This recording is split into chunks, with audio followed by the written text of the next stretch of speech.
Yeah, amazing. We're on. Welcome, everybody.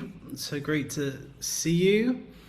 So great to see familiar faces joining and some new ones joining. I see Eham. I hope I pronounce your name correctly. Judith, Ruth, Olivia, Katarina, Monica, Sarah, Leandra, I hope I pronounced that correctly. Linda, Marvia, Luis, Anna, Priya, Dirk, Camille, Michelle, Lucia, Patricia. So great to see you all. Thank you for joining the party and celebration. Just waiting for a few more people to arrive. We have Maggie, Leonard, Naomi. Please let us know where you're tuning in from and also how you're doing. Most of you are starting your Lionsgate day, first thing in the rising. And over here, me and Juliet, we are in the southern hemisphere. We're actually in Bali, Indonesia.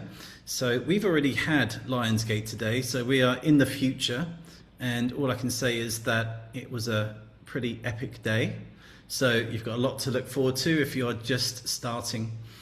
And so great to see you all. So happy that you chose to come and celebrate this beautiful celebration of the Lost Octave, of Lionsgate, of just collective consciousness. This is really what it's all about at the end of the day.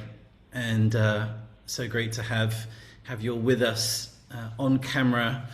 And hopefully today we can really share some really profound insights, some revelations, and dispel some myths, and also reacquaint us with some of the ancient star lore and what is actually happening, and the reason why this event ended up being called the Gaia Global Legacy, because it's a really amazing moment for me, because this is the 3rd year anniversary of when I received the transmission of the Lost Octave. So I know some of you have bought the book, some of you tuned in from different podcasts, and I know a lot of you from different courses that have already journeyed with me through different facets, and some of you that have been here from the very beginning as well. As soon as the Lost Octave book came out and the course came out, you've been traveling. We've been traveling together ever since for the last couple of years. So I also wanted to introduce my most amazing and brilliant and beautiful, and we have had such an amazing time over this last year, my now wife Juliet Comba, to the stage just to say a few words. Ah, I love you. Welcome, everyone. It's truly a blessing, a real blessing to be with each and every one of you. I can't believe we're here, like in this time, gathering in a conversation like this on Earth. Like it really blows my own mind of like how each and every one of us has followed that flame within over the years, whatever season you're in on your journey, in your career, in your personal life. I really feel like the time has arrived where we are living into that true dream and that vision we've seen for this earth, for humanity. And it is now, it is here. And I feel that so deeply with everything that's woven through the Lost Octave. And I have seen this man pour his heart and soul and all his brain cells into every single thing that he has launched and put out there, especially over this past year. So all I can say is that you are in the best hands, truly the best hands. There's no better man for this role, to share in this deep work. And I'm just celebrating each and every one of you, because I know that You each have a beautiful role in this tapestry that we're all weaving, and I'm just so grateful to be a part of it. Truly, truly. And I want to see who's here on the call. So we've got Hong Kong in the house, we have Canada, we have Belgium, Georgia, the UK, Canada again, Maryland, Texas, Kentucky, Australia, Arizona, Mexico, New Mexico, the Carolinas, USA in the house, Delaware, Zurich. Wow, all over. Where else? Zurich again, Puerto Rico, Australia, Cincinnati, Ohio, Seattle, Mississippi, a lot of US in the house. Romania, Florida, Indiana. Wow, thank you all for being here. Thank you, thank you, thank you. Robert, back over to you.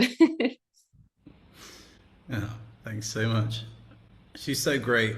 She's just really amazing. And our journey really expanded because so much changed for us, even that we were actually very much deep in our meeting process, and we were dating, and we had our first date lasted 50 days. So we met and we just stayed together for 50 days, and we traveled all over the UK to sacred sites. And we were actually in Bath in England, where, interestingly enough, that the astronomers discovered Uranus, and Uranus being the planet assigned for Aquarius. And when we went to Bath, there was all this symbolism of the water bearer, and also in its opposite, Leo. And so it was such a profound time for us that we were in Bath on the 88 Lions Gate last year, and we were in this 50 days of our first date. and then we just were like, well, you know what, we found the right one. And it wasn't long after that before we got engaged. And then earlier this year in February, we got married. And so it was like a complete storybook in 1 year, really. So for us, it's been pretty profound to even look back on the memories, all of that, and how far things have shifted in the world and within our own lives. So as Juliet said, it's so great that this event is about everybody on the earth. It is there's so much out there and so much being shared about Lionsgate, and so I hope to address a lot of those things through astronomy and myth. But ultimately, when we see through the degrees and we see through the calculations, there is this beautiful thing that anything that brings people together, I am an advocate for, because I think it is our shared collective togetherness that really helps make the difference. And of course, this leads into why it's called the 144 Gaia Global Legacy. So let's get started with understanding the Lionsgate in a bit of a chronological order. As most of you may or may not know, that the galactic lunar new year is July 26th. And so we have what is known as the day out of time. And after the day out of time, that's based on the idea of the turtle moons, or the turtle months. That there are 13 months or moons of 28 days, which gives us 364 days a year, plus the 1 day out of time. Now, this is really important because this is a beginning of the galactic lunar new year, that the traditions of, say, like the Mayans use this calendar. And it's been spoken of being the 13 months. It's all linked to the feminine menstrual cycle, that there are actually 13 months or 13 cycles per year. And of course, this is the dissonance between our now Gregorian calendar that we have to the natural calendars that were used in the ancient Mayan times. Now, the reason why I speak about this is because at the same time that that galactic new year happens, there is something that is called the helical rising of the star Sirius. And what this means is that different stars often appear above the horizon and dip below the horizon. And so it's said that they are born or resurrected, and then they die or go into the tomb. And if we think about all of those myths of death and resurrection, then it's following a lot of the ancient myths, especially ones such as in the Bible, with Jesus that would be crucified, would go into the tomb for how many hours? 72 hours, 3 days. Interesting, 72, if you know the Lost Octave work. And then there is a resurrection phase. And so this is a repeated cycle, and this is how they saw the stars. And so Sirius helical rising simply means that upon the horizon, we begin to see Sirius again. And this happens around July 26. And Sirius is connected to the personification of Isis.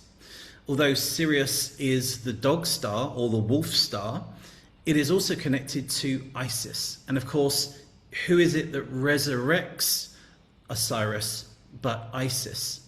So it's always the way in the story that the feminine resurrects the true masculine.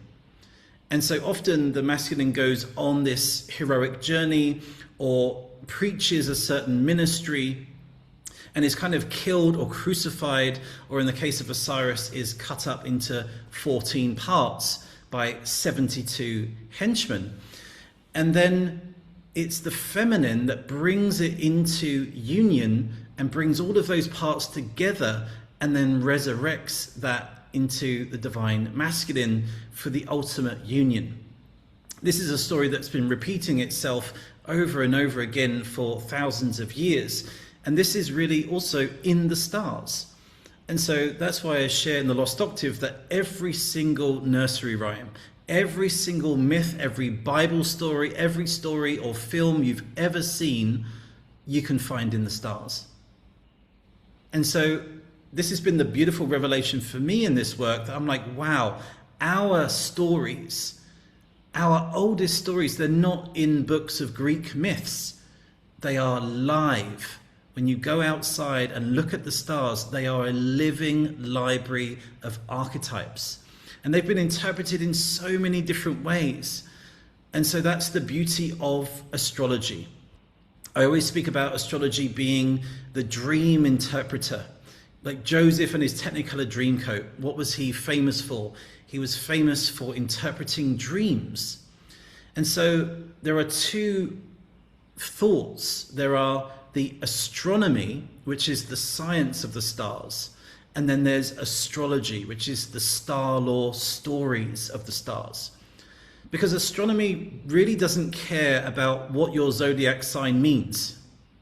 It really doesn't care the psychology, it doesn't care about your embodiment, it doesn't care about your traits, your habits, your patterns.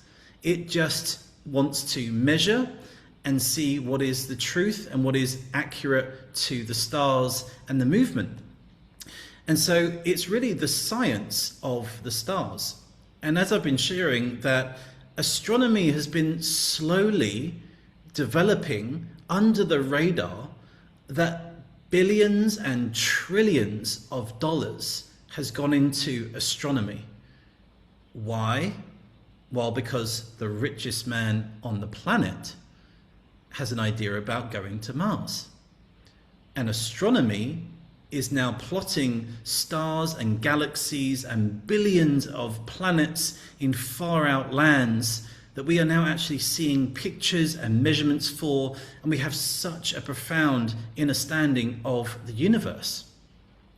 And so what's been missing with astrology is relating back to the science. And so really what's happened is that they were one together. The ancient philosophers, which a philosopher means a lover of Sophia. So philo is love of, and philosopher is Sophia. So to be a philosopher is to be a lover of Sophia, who represents divine wisdom.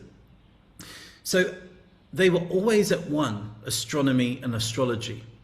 And we needed the science of the stars, the measurements of the stars, and then we needed the dream weaver, the interpreter of the stars. And we all kind of know this because if you've ever had a tarot reading or an angel reading, or you've had a zodiac chart reading, it's all based on the person that is interpreting that message for you, that takes the data, and then through their knowledge and experience, they're able to present what is the key moments to help you understand.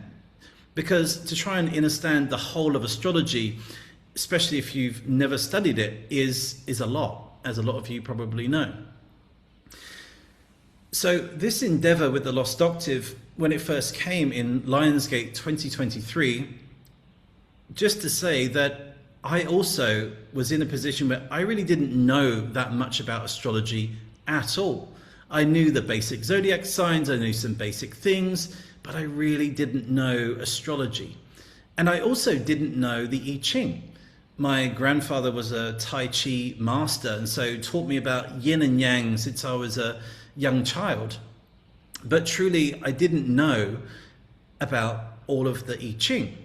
So I pretty much started from scratch. And in some way, that actually was kind of great for me because I had no predisposition, no wisdom of what that was about. So I just went into it fresh. And of course, it led me to the Egyptian Dendera stone. And upon the Egyptian Dendera stone, I realized that there was all these other constellations other than the zodiac. And so, of course, when you look out on the night sky, there's just hundreds of stars. And it's like, well, what do they mean? And then I realized that it was the Dendera stone that tells you all of the stories in the stars. And so when it came to Lionsgate 2023, I literally woke up one morning and I could feel something almost like sparkling in the air. Something was really kind of alive about that day. And I just thought it was maybe the energies, and it was Lionsgate, and there was a lot of collective concepts and speaking about these things. And all I can say is that there felt like there was this golden cloud, almost like heavy, but in a good way, dense with energy. And it just felt this golden thread hanging down. And I just went about my normal morning meditation, and I sat there and I just closed my eyes.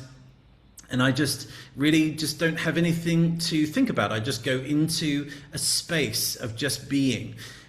And I just saw this golden thread inviting me to pull it. And I just thought, well, you know what? I can feel something special here.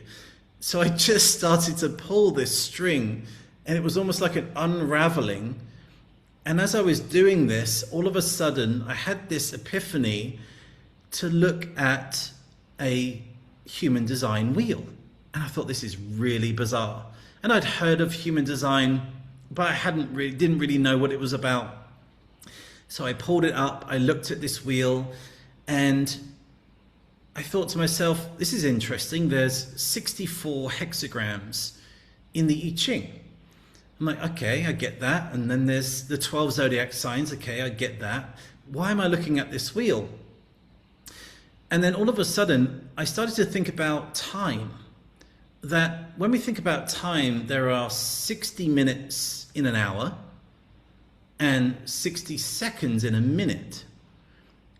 And there are 360 degrees in a wheel.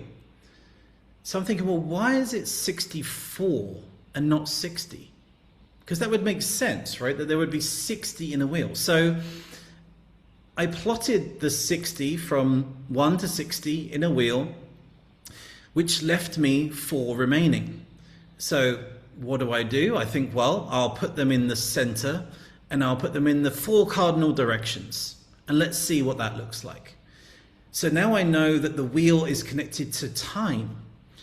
And as I'm sort of receiving kind of this sparkling golden energy that I can't really describe, other than I just felt I was on some huge treasure hunts somewhere. And I plotted the 4 in the middle, and I thought, well, there are 12 zodiac signs. So then I placed the 12 zodiac signs. And by doing that, what was interesting is that that left me 8 empty positions in the middle. And as I saw that it was 8 empty positions, the first thing that came to me was an octave of music. Because most people think about an octave of music as 7 notes, but actually in the word itself, oct means 8, like October should actually be the 8th month. And so the 8th note is always the end and the beginning simultaneously. That's the feminine dragon that's eating its own tail, the Ouroboros. There is no end, because as you end, there is simultaneously a beginning. And so this is music. The music never stops, because the last note you play begins another note. It begins another octave. And so then I started to feel into this, and I was like, well, all I was seeing was the Venus star of 8 points. Most people think about Venus as being 5 points, but in the ancient Mesopotamian myth with Inanna, she actually has an 8-pointed star. So I looked up, where is Venus in the stars right now? Would you believe it? In direct conjunction with Lionsgate. And so I thought, well, something special is happening. And I immediately knew that I had to write a book, that it was going to be called The Lost Octave. Why the Lost Octave? Because it was actually always there. There were actually always 8 missing hexagrams in the I Ching. Now, of course, like many people, I was like, I can't believe I'm going to say that there are 8 missing hexagrams in an ancient manuscript that's 4,000 years old, that's been studied by thousands of scholars that are way smarter than me. How bold can I be? And so I really didn't treat this lightly at all. And what I always say to people is, I actually try to disprove everything I find, and I scrutinize everything I do to try and disprove it. But ironically, by doing that, I actually only confirmed it more and more. And so it really left me with no other option than to just share what I'd found.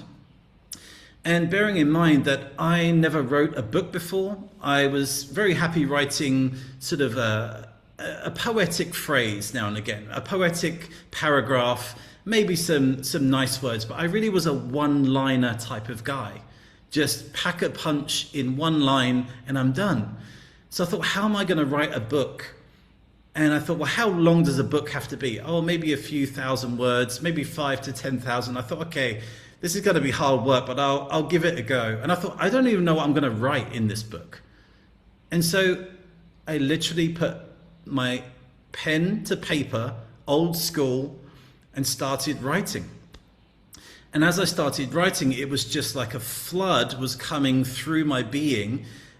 And as I was researching into the Dendera stone, and I was finding the ancient star stories, and I could see it like a geometry so clearly.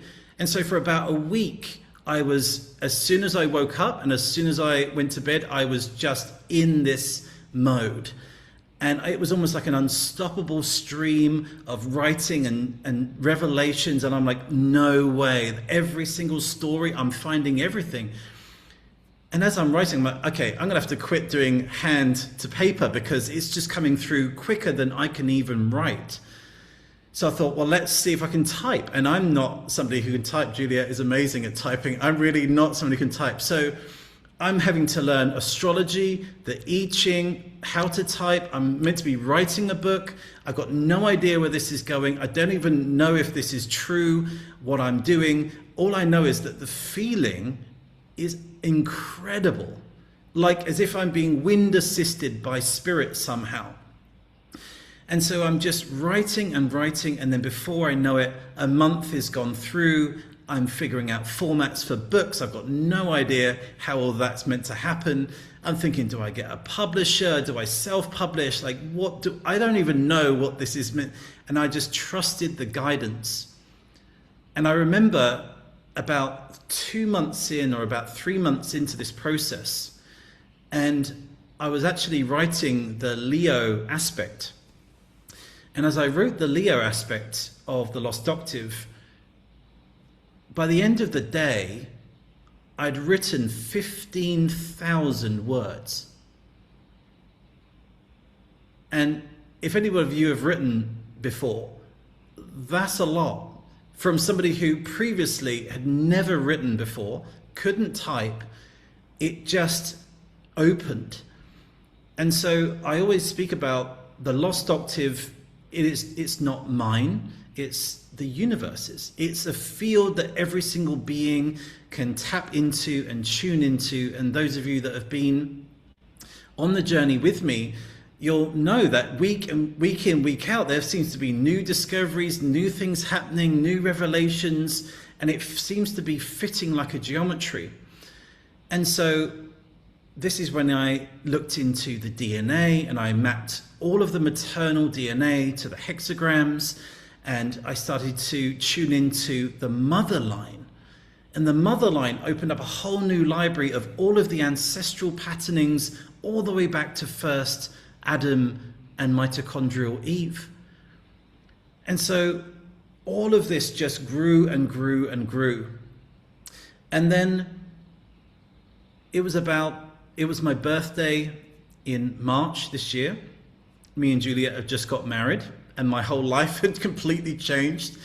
And I was here, we were on our honeymoon, and all of a sudden it was as if the pattern just finally clicked.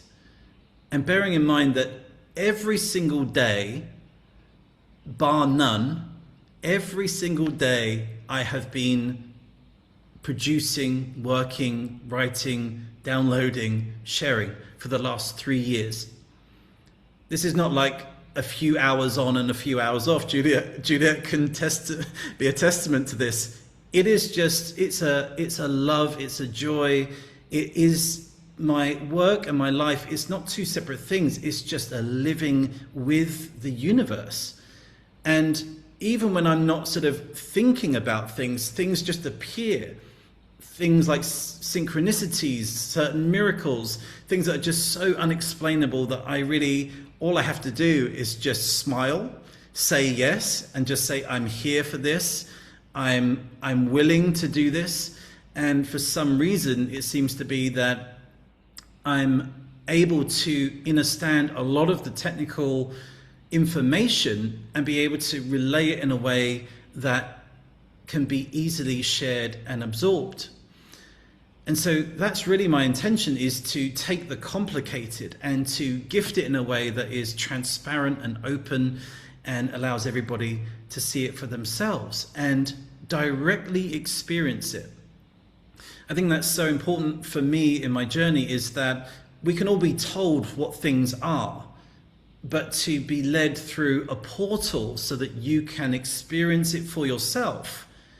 And I can just say, hey, I've been down this road, and in this road there are these energies, be kind of wary of this bit, and there's a pothole over here, and if you fall into this black hole, don't worry, you can get back out again. I feel like that's kind of how I love to lead in sharing all of this.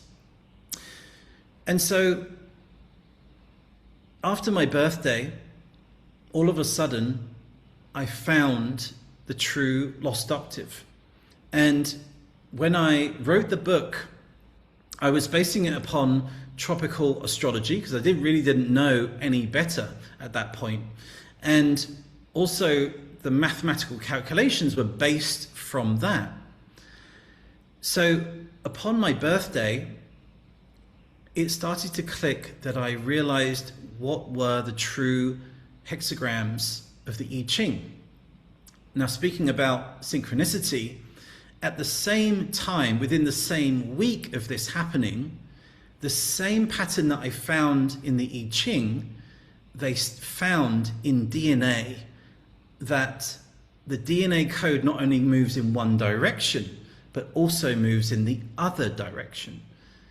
And this is what birthed what became the mirror codes, of showing that actually DNA works in dual directional learning. And when you apply this to the I Ching, there are actually only 36 hexagrams in the I Ching, and they're used twice. Well, 36 used twice is 72.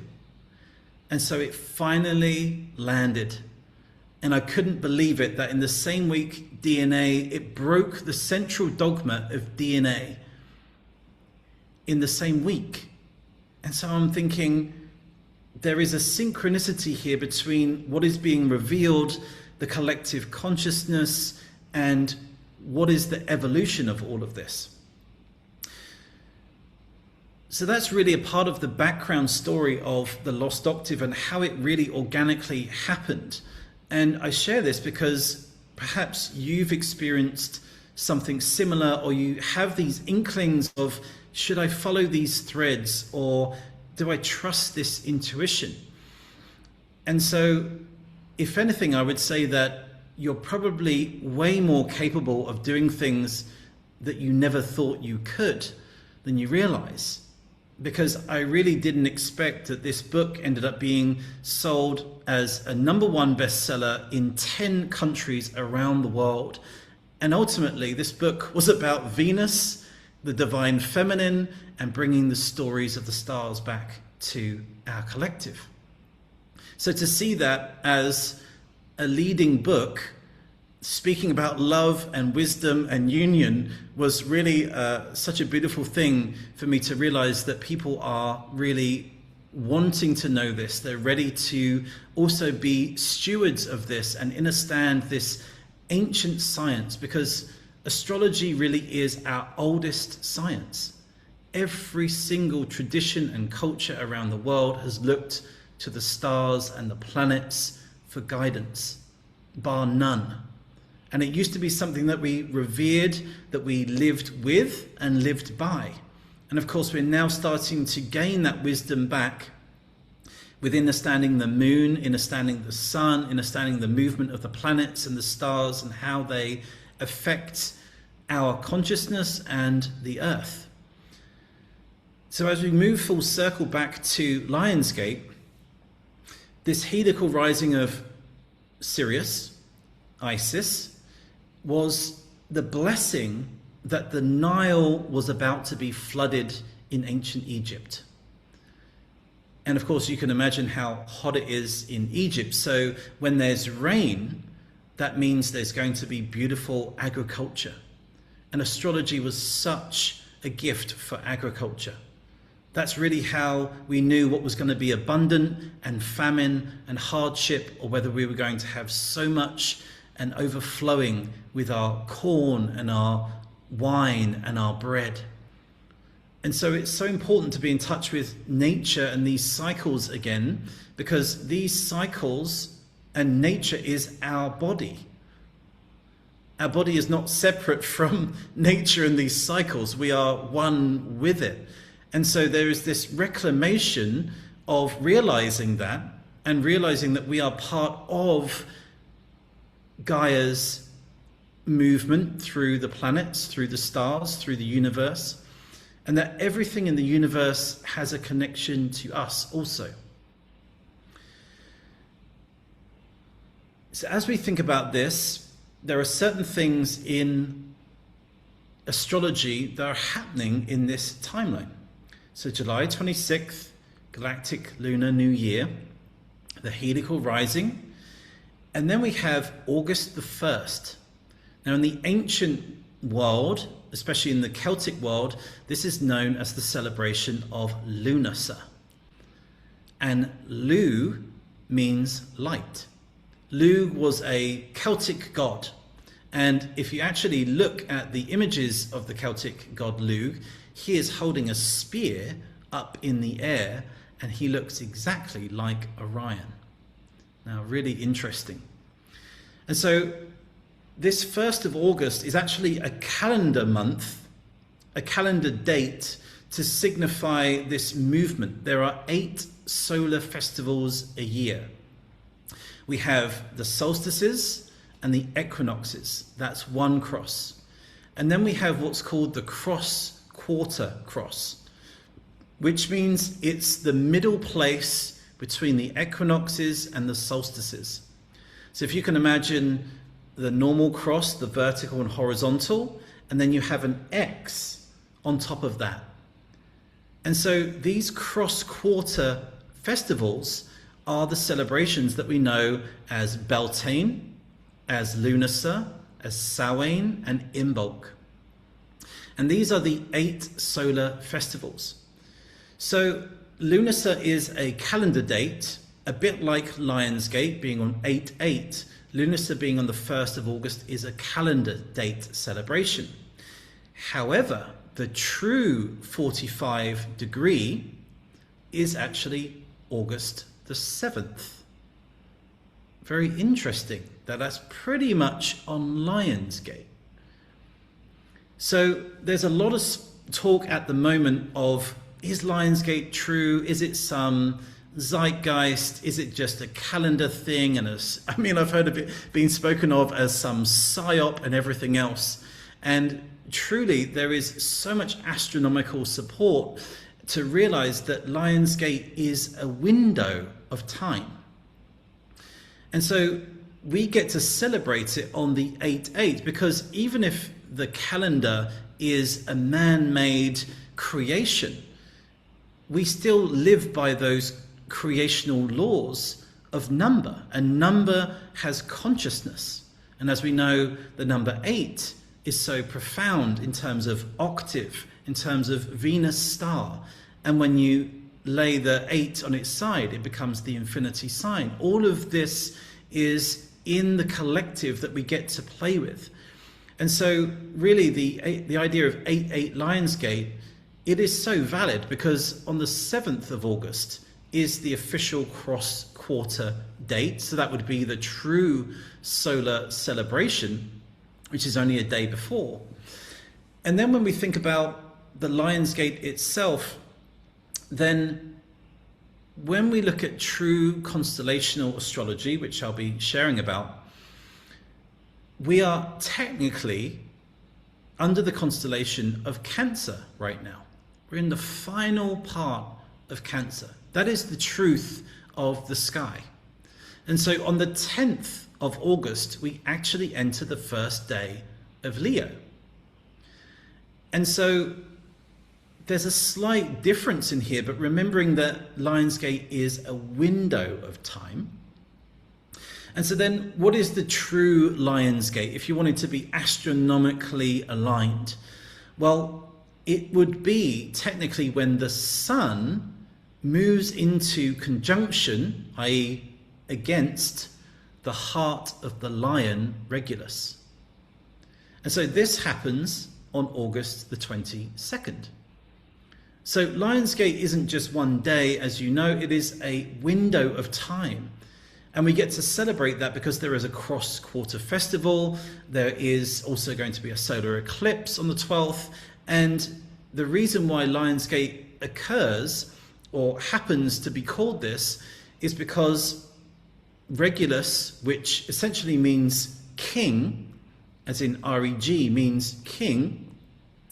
And so that's part of what's known as one of the 4 royal stars of ancient Persia. And so when the sun transited through one of these 4 royal stars, it was an auspicious moment. And so if you can imagine, there is this cross in the sky, which is connected to the fixed cross in old astrology of Regulus, the lion's heart. You have Scorpio, the scorpion's heart of Antares. You have the water gate of Aquarius, which is Fomalhaut. And then you have Aldebaran, which is the eye of the bull. And so they are the 4 royal stars of ancient Persia. And so when the sun moves, that's truly, you could say, the peak of the astronomical celebration. So this is really quite simple to see the truths of this, to be able to celebrate this. And as I mentioned, that really any excuse for all of us to gather with the intention of love and a global community, I feel this is just a beautiful thing to share in anyway. So then what is the star law of Leo is that it starts with its opposite. And when we look in the stars, what is its direct opposite but Aquarius? And so Aquarius, being the water bearer, is the water, the spiritual waters, that is being poured down to Leo. The same mythology as Isis, having the helical rising of Sirius, that she brings the flood to the Nile. And so in Aquarius, we have the silver chalice. And opposite Aquarius, we have in Leo, we have the golden grail. And if you can imagine in a wheel, as the wheel turns, then the waters between the two cups turn, and the silver flows into the gold, and the gold flows into the silver. And as the wheel continues to turn and turn, the water of alchemy moves. This is the water of alchemy in the body. And so, does that sound familiar, that this might be a certain tarot card called the Temperance? And if you look at the Temperance card, you'll see the two cups pouring water into each other. It's this forever mixing cauldron. And when we were in Bath, and also when we were in Glastonbury in England, me and Juliet, you'll see some beautiful symbolism that often at a freshwater spring, that you'll see that the water comes out of a lion's mouth. Well, why does water come out of a lion's mouth for? That really isn't anything to do with water, is it? Well, yeah, because when you look to its opposite, the water is flowing from Aquarius and comes out of Leo's mouth. And so when you go to these ancient water springs and you see these symbols of a lion's face where the water's coming out, we think, okay, that's maybe Leo the lion, but where is the water coming from? It's coming from the water bearer, Aquarius. And so this is the symbol of the Nile being flooded, because Leo the lion, the age of Leo, was all connected to the spring equinox that rose in front of the Sphinx. And so this has got such deep symbology, such rich ancient heritage, this Lion's Gate. And so with all of this and all of these calculations, what happened with the Lost Octave is that I was trying to look at where humanity is right now. In the grand cycle of the precession of the equinox, where are we in the world? Where are we in this universe? And so I looked to tropical astrology, and it told me one result. I looked at sidereal astrology, it gave me another result. I looked at True Sky 13 constellational, and it gave me a different result. And then I looked into all of the astronomical alignments, and they all gave me different results. Some were aligned to the stars, some were aligned to the earth, some were aligned to the precession of the equinox, and some weren't even aligned to the true age of Pisces. So, like many of you, I walked into this field like, what is happening here? There is so many different versions. What is actually happening in the stars right now? And so I had no other option, but I thought, well, let's look at the science of the stars. What does astronomy have to say? And when I looked into astronomy, I was absolutely amazed, because it has all been mapped out to the degree precisely. And so that's why I say that it's kind of in this hidden system of huge money being invested into it. Because if we're going to be flying out billions of dollars worth of rockets into space, we best know how to avoid the asteroid belt and how to avoid planets and how to not let all of that money go up in smoke. And so this is what's been happening secretly. And so then I used that to our advantage. And I thought, well, let's see if I can map the exact stars. And so all of a sudden, true constellational astrology was born. And I never intended on this to happen. I fully confirmed that not only is the 13th sign accurate, but also I was able, as I mentioned in the Lost Octave, to verify and validate that the 14th sign, Orion, is also in our zodiac. And so Sophia, or Theocus, and Orion are the divine union in the stars once more. And so this fulfills an ancient prophecy of Isis resurrecting Osiris so that they can come together to birth Horus, which is where we get the word hours from and horizon from. And so they birth Horus. Why? Because he is the promised child that will overthrow the evil brother Set and bring balance to the universe. But doesn't that sound like a familiar story?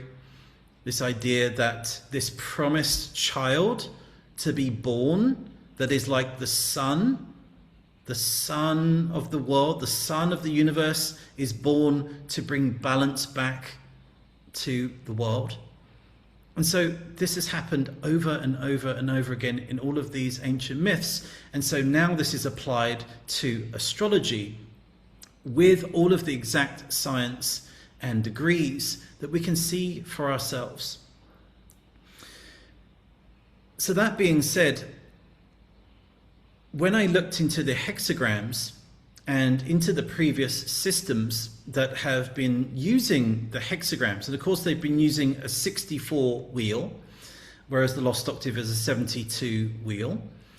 But I thought, well, what's been shared is that in 2027, that humanity was to move into gate 55.6. Now, for those of you that may know these type of systems, what happens is that we actually move backwards through the wheel. So in the annual year, we move forwards through the zodiac, but in the great year, we move backwards. That's why we had the age of Aries, then we're in the age of Pisces, and then we're going into the age of Aquarius. That backwards motion is the cosmic motion. And the yearly motion is the procession motion. So it was shared in human design that humanity would be going into gate 55.6 in 2027. So through my own interest to truly know the calculations of all of this, I investigated this with astronomy. And as I calculated all of these dates, the precession of the equinox, and I've actually put an entire article with every single measurement and calculation on the website. Because I really want to show you that this isn't just made up. These are scientific experiments to test systems to see what is actually accurate. Not because I'm trying to disregard different systems, but I just want to know the truth of what is. I don't really mind what it says. It could say that we are in the 150th Stargate. I really don't mind. I just want to know what is true. And so then I took an honest look at human design's calculations for the movement into this prophecy of 2027. And I looked at it through all of the astronomical alignments and dates and calculations, and it's down to 4 decimal points. The calculations are accurate to 4 decimal points. That's how stringently I calculated all of this with astronomy. Because I really wanted to be sure to share this. And what I found was really quite amazing. Because even using a 64 wheel, when we align it to true constellational astrology, which is the merger of astronomy into the calculations, then I found that there was a 318-year difference to the calculation that was shared. What that means, in short, is that we entered 55.6 in 1669 AD. That's the 1700s. Well, in the 1700s, steam engines weren't even built yet. We were still moving on horse and cart. And so think about what's happening in the world right now. We have the internet, we have supersonic jets, we have AI. We are thinking about going to Mars. So 318 years is a huge difference.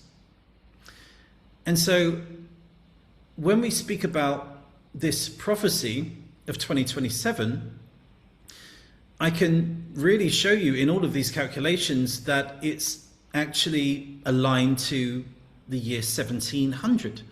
And so I wondered why was this prophesied for 27? Was there a calculation that was wrong? What happened? Why was it predicted in this way?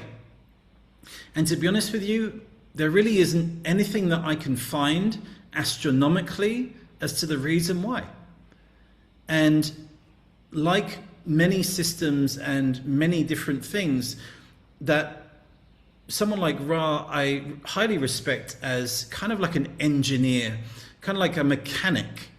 And he created the body graph, he created that entire system, he brought that into collective awareness. And so I really honor that, because ultimately that's what I was told to look at on Lionsgate 3 years ago, was to look at this human design wheel. And I had no idea why. And here I am 3 years later realizing why, because millions, and I mean millions, of people have, and maybe even yourselves, have used the human design system, if not other systems that are aligned to these calculations.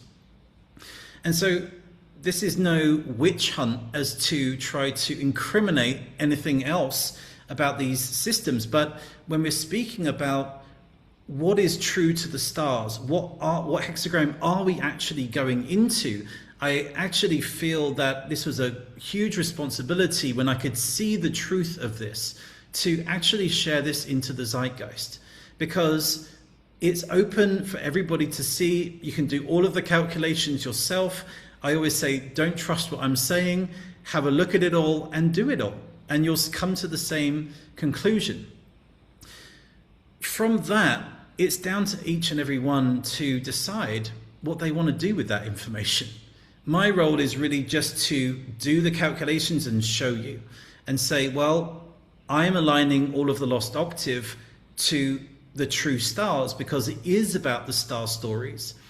And it is important to align it to the stars to the degree, because your entire life is 1 degree in the great year cycle. Your entire life is 1 degree from the cosmic view of the precession of the equinox. Wouldn't you want to make sure which star you're aligned to if you've got 1 degree? Because astrology now is moving out of into 29 degrees difference between tropical astrology and true constellational astrology. 29 degrees. And it's only going to get worse as time moves on. You'll be looking at a certain star expecting a planet to be there, and a planet will be completely over here. Well then, if that's the case, astrology will implode upon itself, people won't trust the science anymore, and the whole system will collapse. And so I really see that this is the time to reset, to recalibrate, to know what is the truth. We have a choice of what we want to believe. And I know that so many people have found so much resonance with different systems, different calculations. And it's all part of the building blocks to get you to the point we're at now. And so, as we know that every system updates, and this is part of this movement.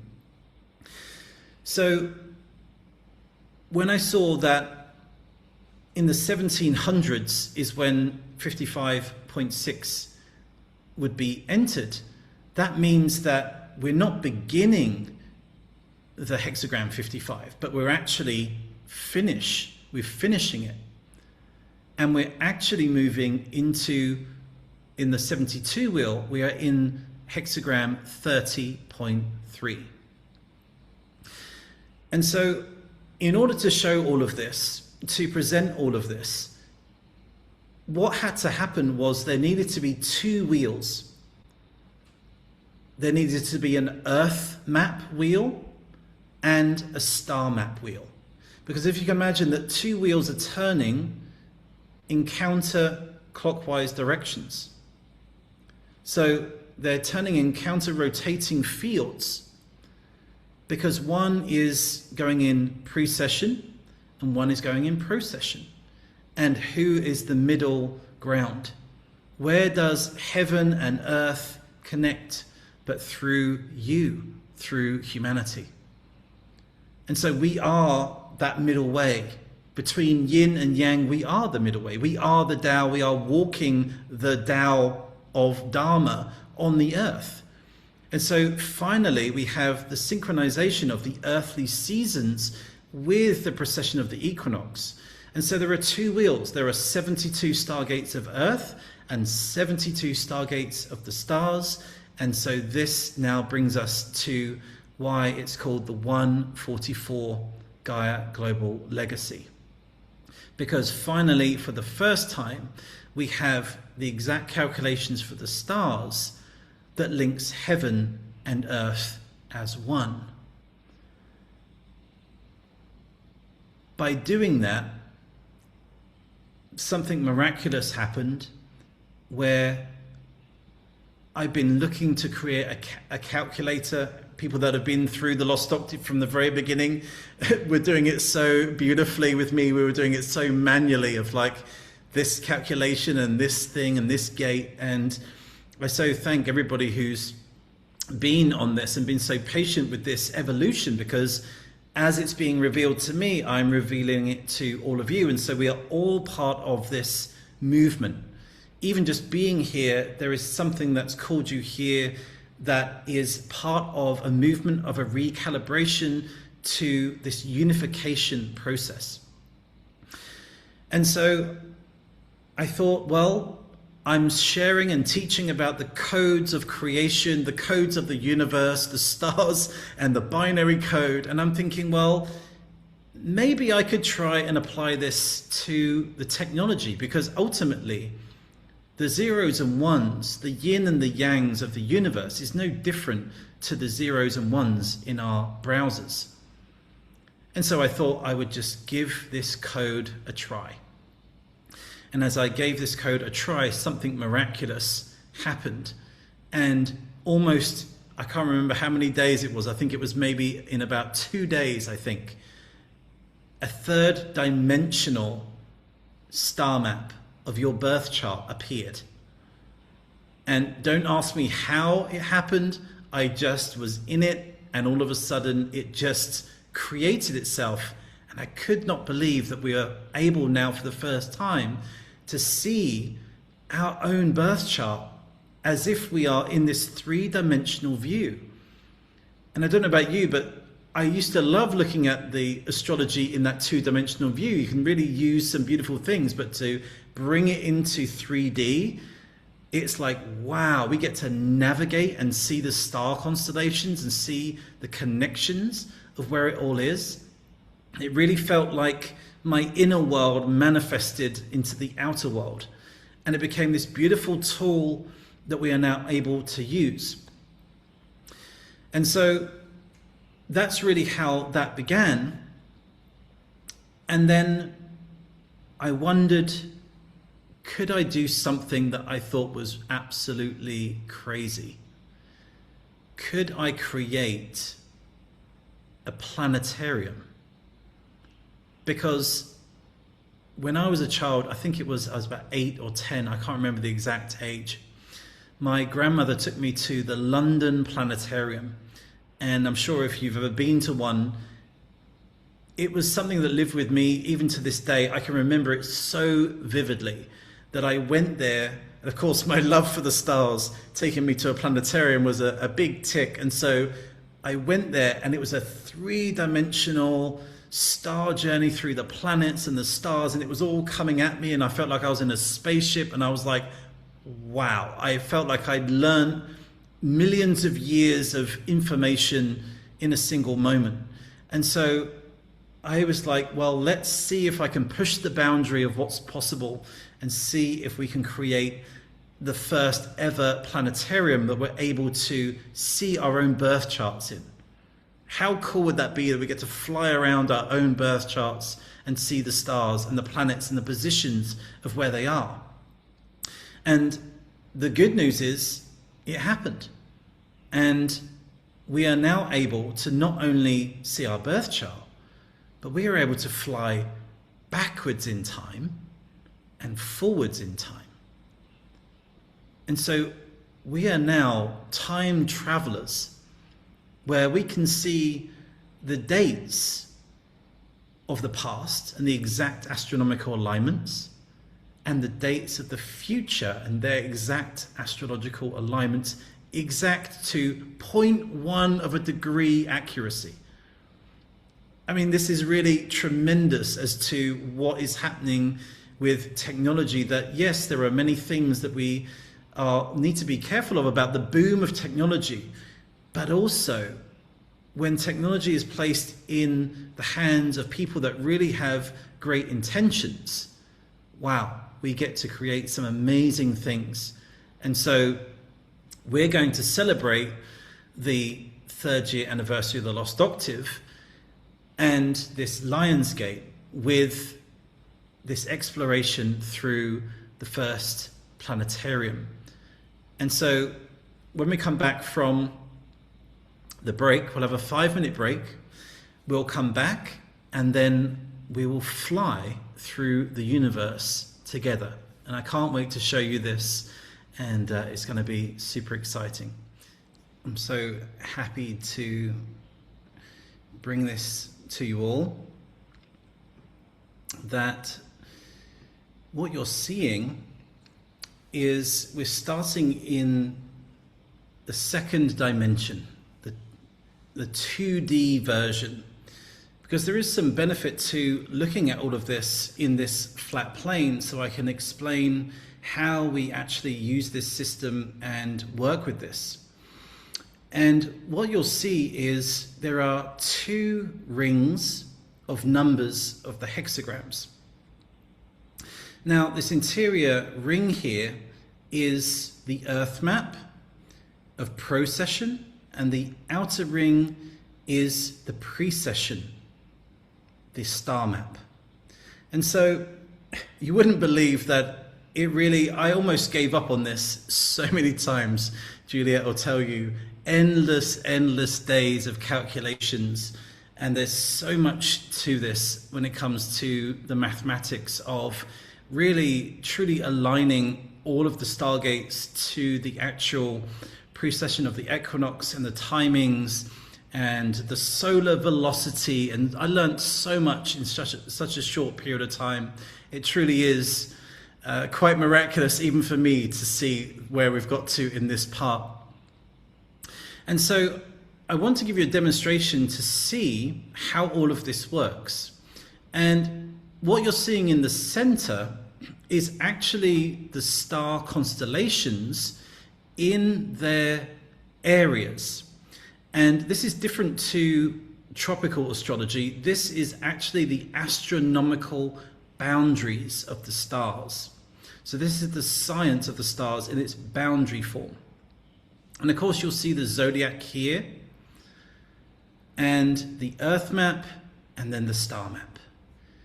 And what you'll notice is that the 2 crosses, the solstice line and the equinox line and the cross quarter line. So the 2 crosses gives us 8 points, and we have the Earth and star map. And then something amazing can happen. The precession of the equinox moves exactly 1 degree every 71.588 years. If we were to round that up, it would be 1 degree every 72 years. Interesting that number 72 appears again. But it's actually 71.588 years, and it moves backwards in precession. And so if I take this and I press play, you will see exactly what happens in the stars. You see that this ring is moving backwards.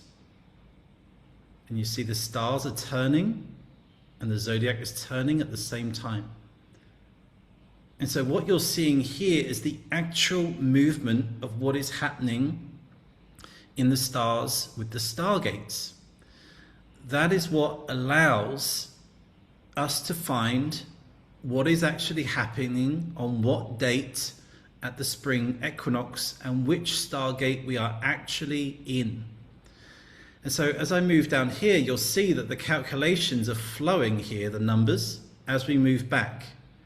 And it moves back in the exact precession of the equinox. So with this, if I pause, if I set the date in here to 2027, and I press set,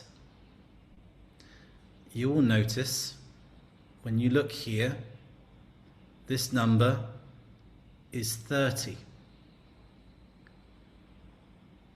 And so this is the exact stargate and hexagram that we will be in 2027. And so all of this comes down to all of this information down here, which is what we will actually explore in the Gaia Global Small Course.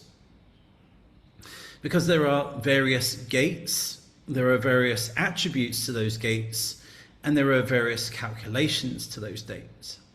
But if you see here, you'll notice that 30.3 of Pisces is exactly where we are. And when we look to what does that mean, we find the quadrinity psychology here. Our time right now and for the rest of our lives is about union. So the collective consciousness of our lifetime that we are in the great global cycle, it's about union. And we go on further to look at all of the quadrinity psychology in this. But essentially it speaks about vigilance.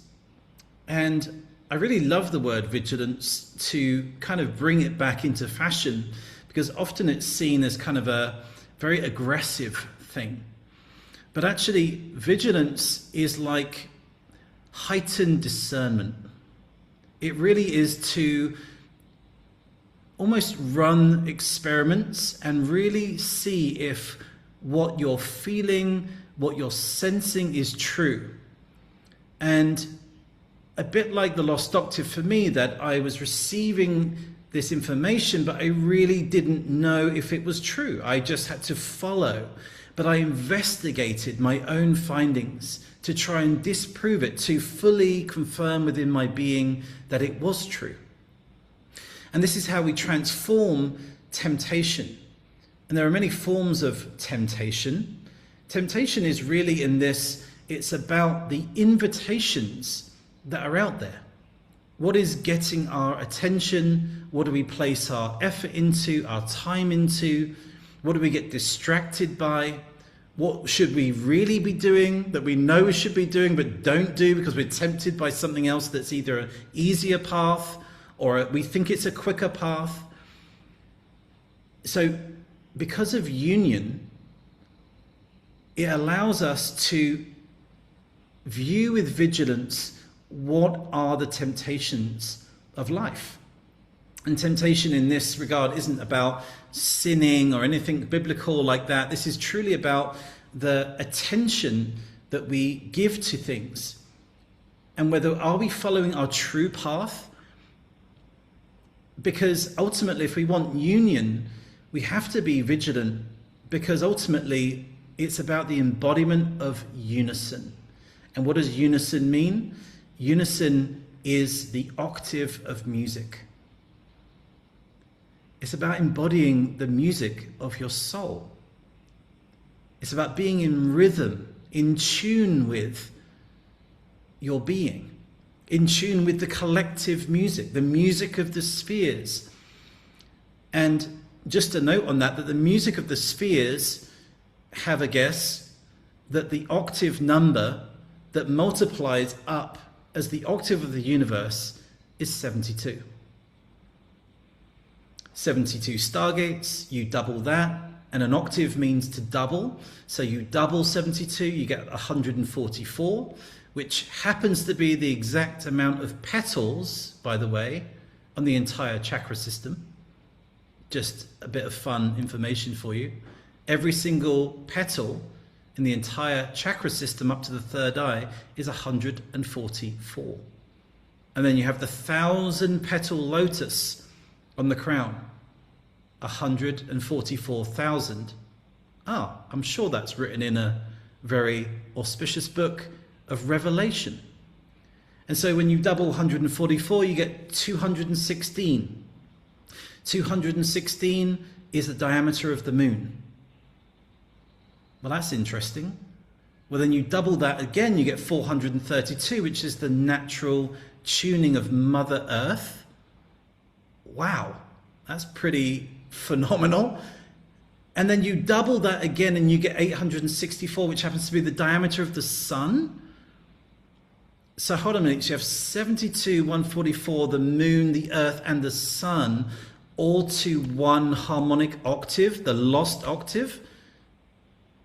And then if we multiply that again and we double up, we end up with 25,920, which is exactly the amount of number of years in the great year cycle precession of the equinox. What? And then you double that again, as if it couldn't get any better. And you end up with this number, 51.840. 51.840. What does that mean? Does that have any relevance? Oh, if we move the decimal place, can you guess? It's the exact slope angle of the Great Pyramid of Giza. 51.84 degrees. And we move in precession 1 degree every 72 years. We see that this whole thing is a mathematical, beautiful, musical frequency that is all aligned, and that the I Ching 72 is this missing octave that brings it into balance with the entire universe. That's what unison is about. The embodiment of unison is about being in tune with the all. And as we're in tune with all, we can't help but be in union. And what does it mean to be in union? To be in love with everything, others, beings, animals, plants, life itself. And so this is bringing yin and yang not as two opposite forces, but to realize that yin and yang simultaneously are born and are linked together. Like polarity and duality are not two opposite ends fighting each other. They are one pole with two different expressions. And where does humanity sit? In the heart, in the center, between negative and positive. The middle way of the Tao, spoken in all of the ancient texts of China. So I love this look because you can really see how these two wheels work. And for those of you that are in the southern hemisphere, you can actually click a button and it will change to the southern hemisphere stars. And so we're linking the northern hemisphere and the southern hemisphere, the left brain of science and the right brain of story. All of this is coming together now into this beautiful movement in union. So perhaps the moment we've been waiting for. Are we feeling ready to have a look at the stars in 3D? I'm so excited for this.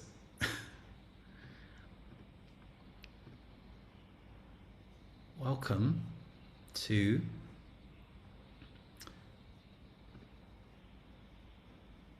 the Planetarium. And I can't believe that this has even been created, let alone serves as a functional birth chart and alignment of what is happening with humanity of Earth against the stars. And so there are some really cool things that we can see. If you look here where my cursor is, this line underneath here is that Earth map wheel of 72 that I showed you on the inside ring.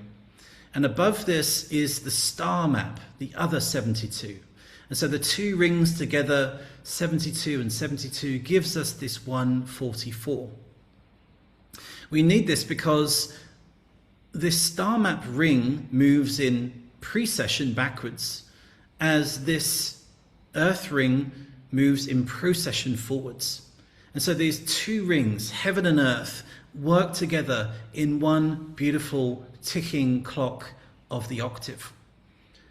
And so here we are. This is us, this tiny blue beautiful marble hanging in time-space, surrounded by stars and constellations and planets. And so you can see the rotation of the Earth and its tilt on 23.4 degrees.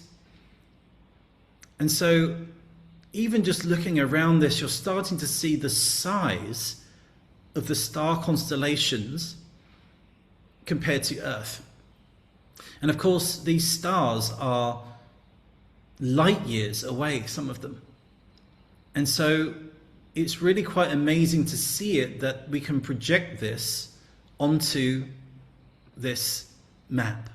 So we're just drifting through here. And what's so beautiful about this is that, oh, and by the way, I added in shooting stars. If you see one, that's your cue to make a wish, especially on Lionsgate. So we can actually zoom in, right?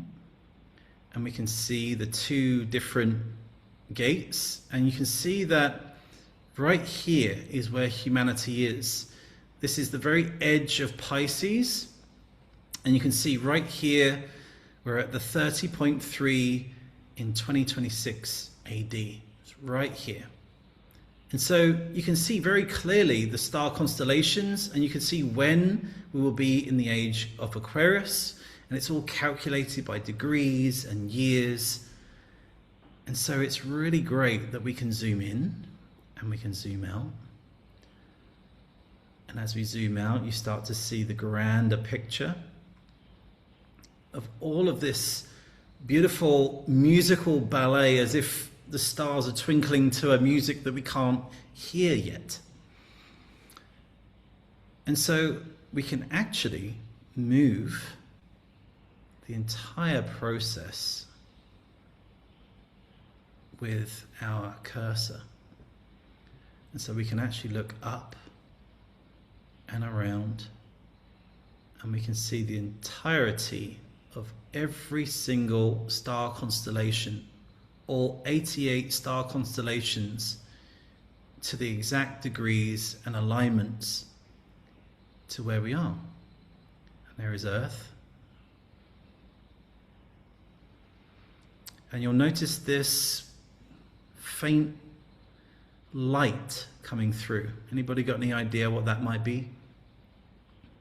You want to type what that may be? So,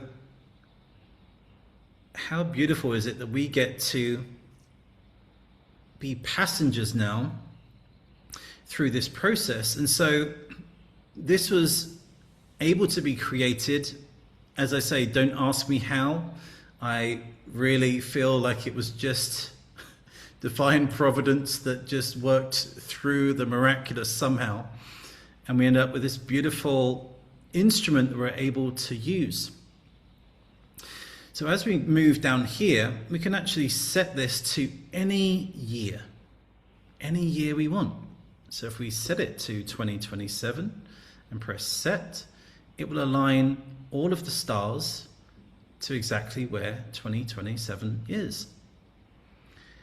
And so here we can just let it drift and play, but I wanted to have something a little bit more special. So I decided to wonder if, could we travel into the drift of the Milky Way?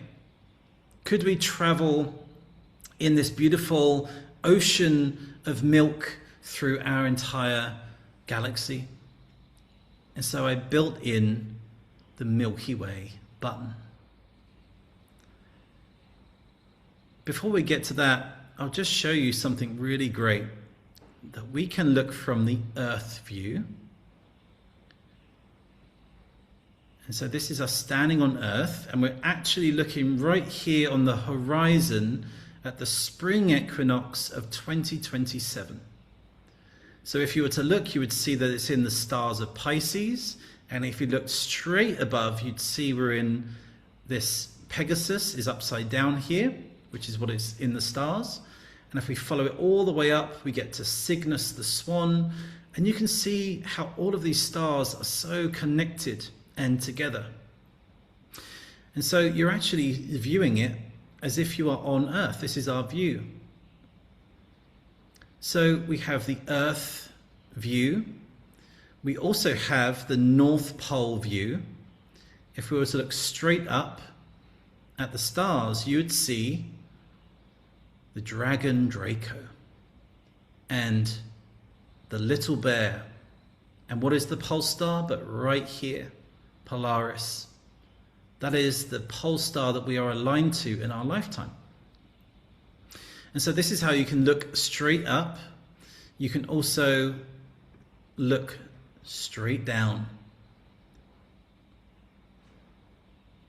If you were sitting at the North Pole of the stars where Draco is, and you look down, this is what you would see. And you see little Earth right there. And so we can do the same for the South Pole. We can look at the stars below us, and this star here is the South Ecliptic Pole.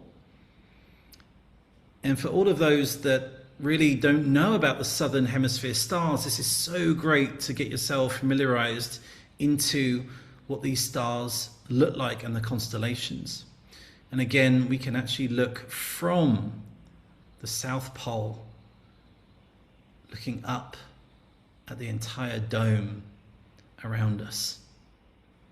And so the stargates of the hexagrams are aligned in this band, and this band is the zodiac. And so when you look at the band, it's really only such a small section of the entire star story. And so this is why it's so important to know the star law, because the star law gives you this three-dimensional view of the star stories. So if you have your sound on, you might want to turn it up, because we are going to have a little trip along the Milky Way and see how beautiful all of this is.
How do we like our little trip?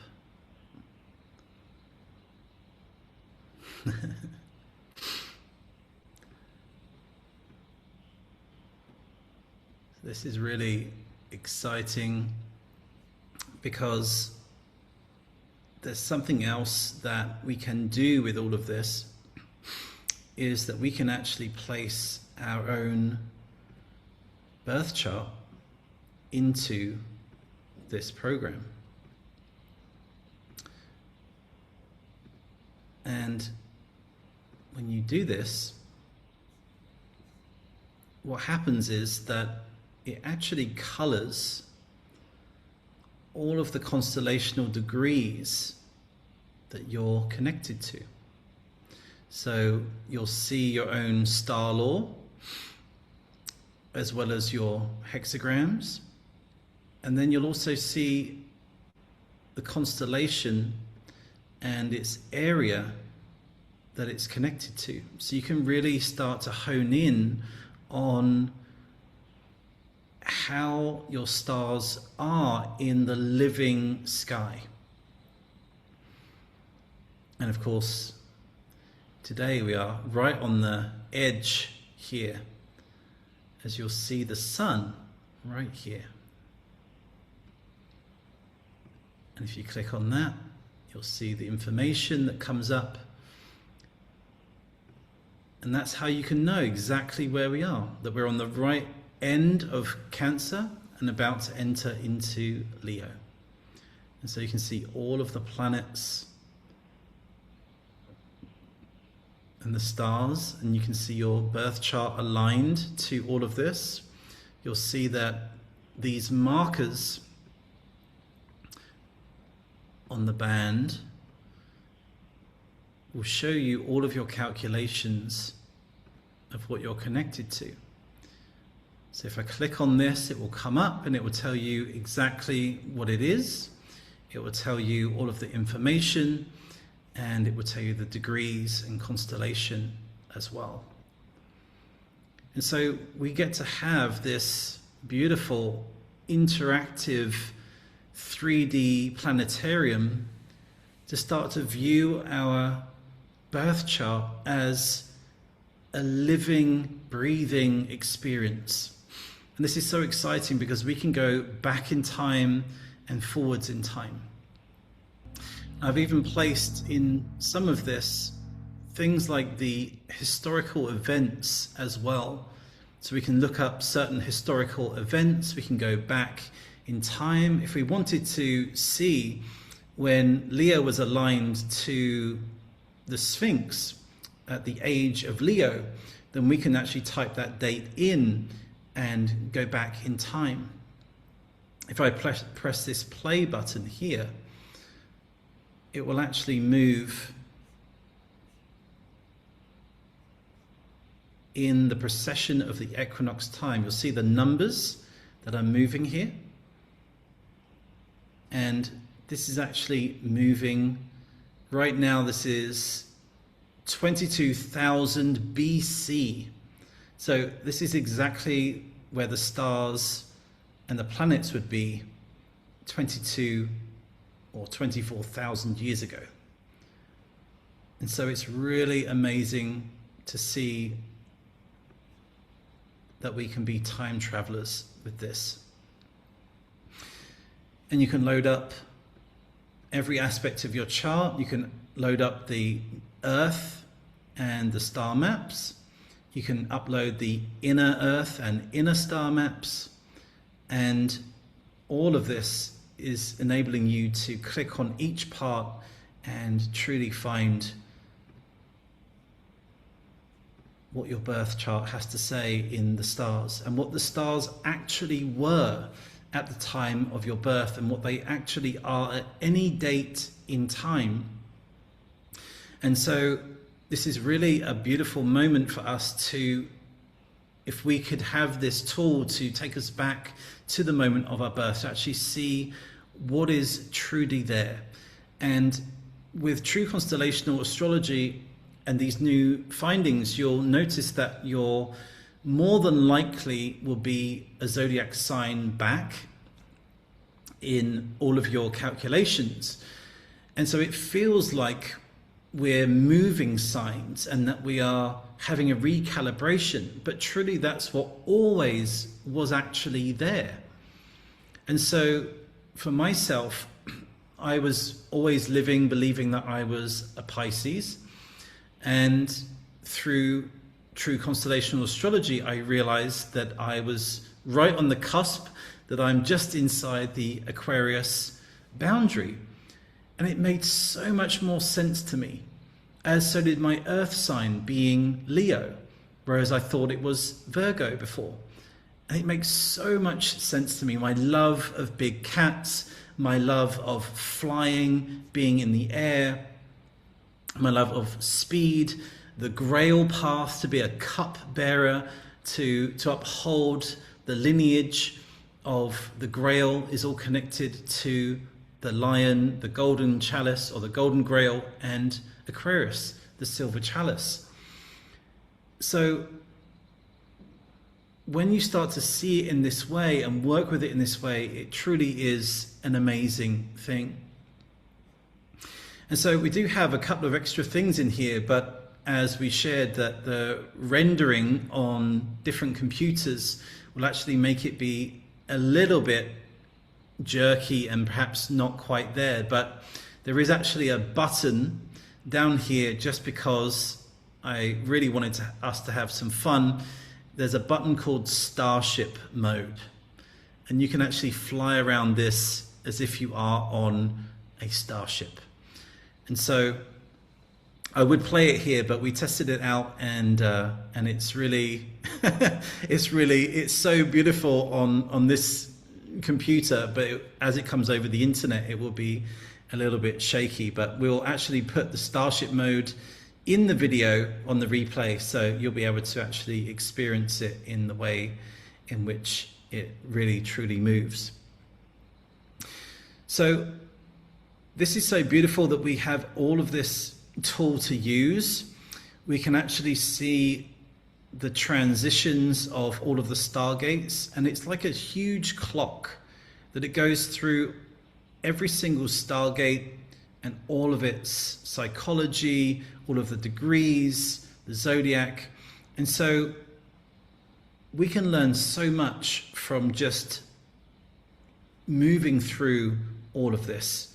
And again, you get a chance to put your own birth chart against these calculations and see what is there.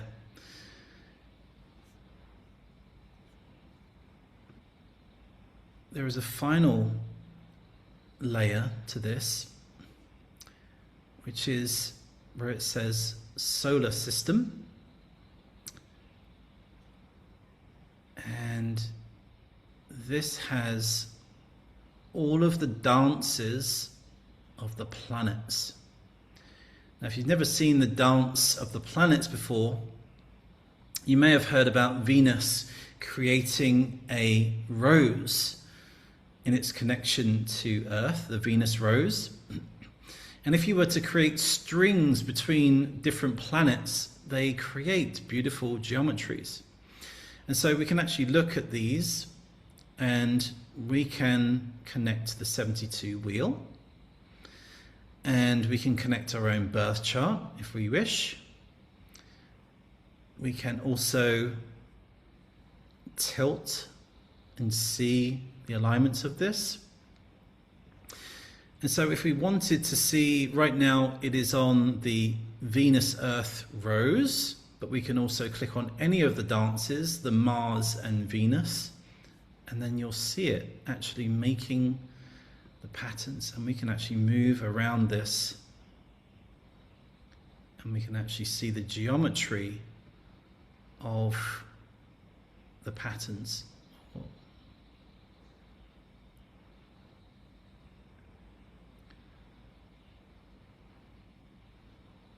Again, we can set dates.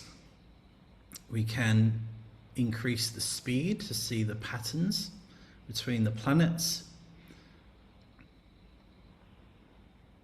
And how beautiful is this, that this harmonic weaving, this beautiful dance and music of the spheres is happening all around us.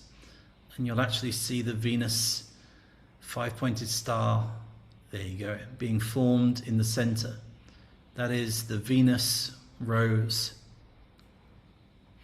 And so you can do this with all of the planets, and you can see it's a bit like those spiragraphs that you used to be able to get, creating circles upon circles.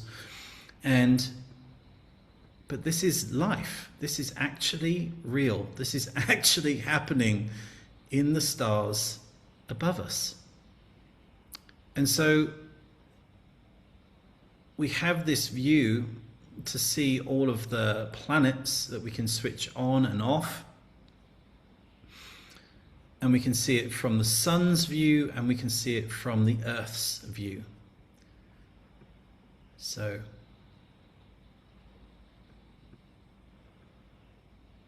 it's a beautiful way to start to experience the planets and the stars and get to know them on such a deep level.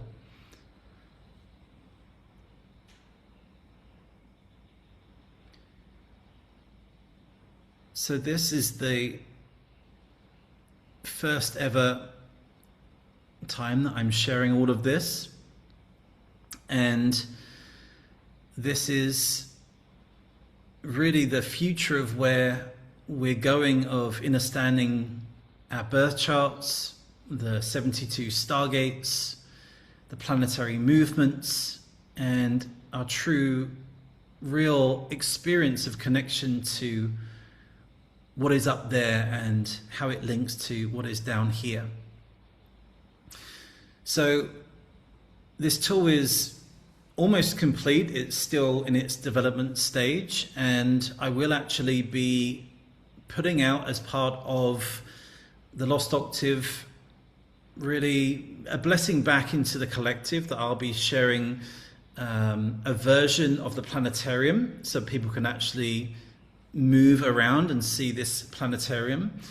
But for those of you that really want to be able to work with this tool, and we're going to be going through a whole process of how to work with this with your birth chart, and also with the Gaia Global Gates, because there are 8 gates and how all of that system works, that we are going to be putting on a 4-week small course, and you will have access to this entire software program, so you can get using this and working with this, that will have your ability to put your birth chart into and see all of this and how it works. Because truly I've just been sitting here flying through the planetarium in just awe of how connected, how much more connected we can feel to the stars and to what astrology has to offer. As just a testament to today and to celebrate Lionsgate, before we take questions and any shares that anybody wants to come on and share into today, I just want to take one more trip around the planetarium, and perhaps also just in your own space and being, because this is the Gaia Global Legacy, that this is the Lost Octaves offering into the legacy of us, of all of our journey. And I just want us to take a moment as we move through this to see how miraculous it is that we are alive on the earth at this time, and to really link our hearts into this beautiful starlight field. And so if there are any intentions, any love and blessings, or even just to be with the field and this auspicious moment of Lionsgate, and just give thanks to really for all of us being here, and for choosing this together and moving forward together. So I'm just going to let us enjoy this for a moment.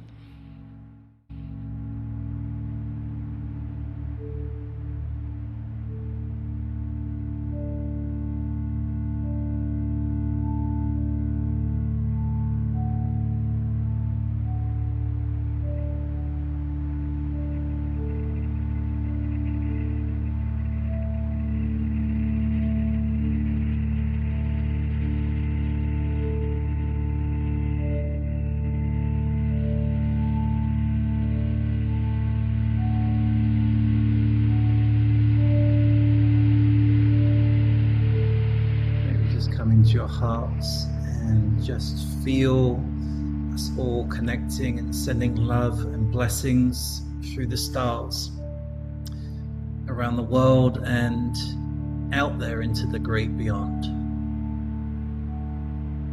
Just hold the space for a few minutes.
just send your wish upon a shooting star. Look out for one. Send your greatest wish from the soul.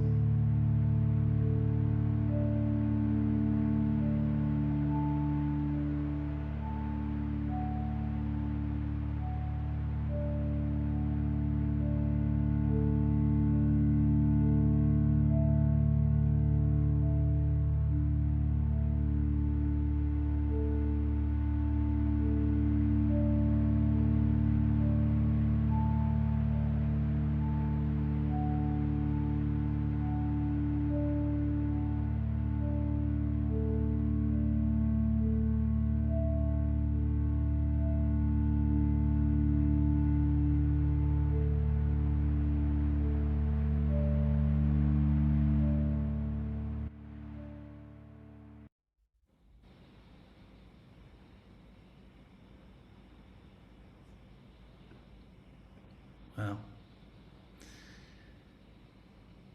Thank you everybody for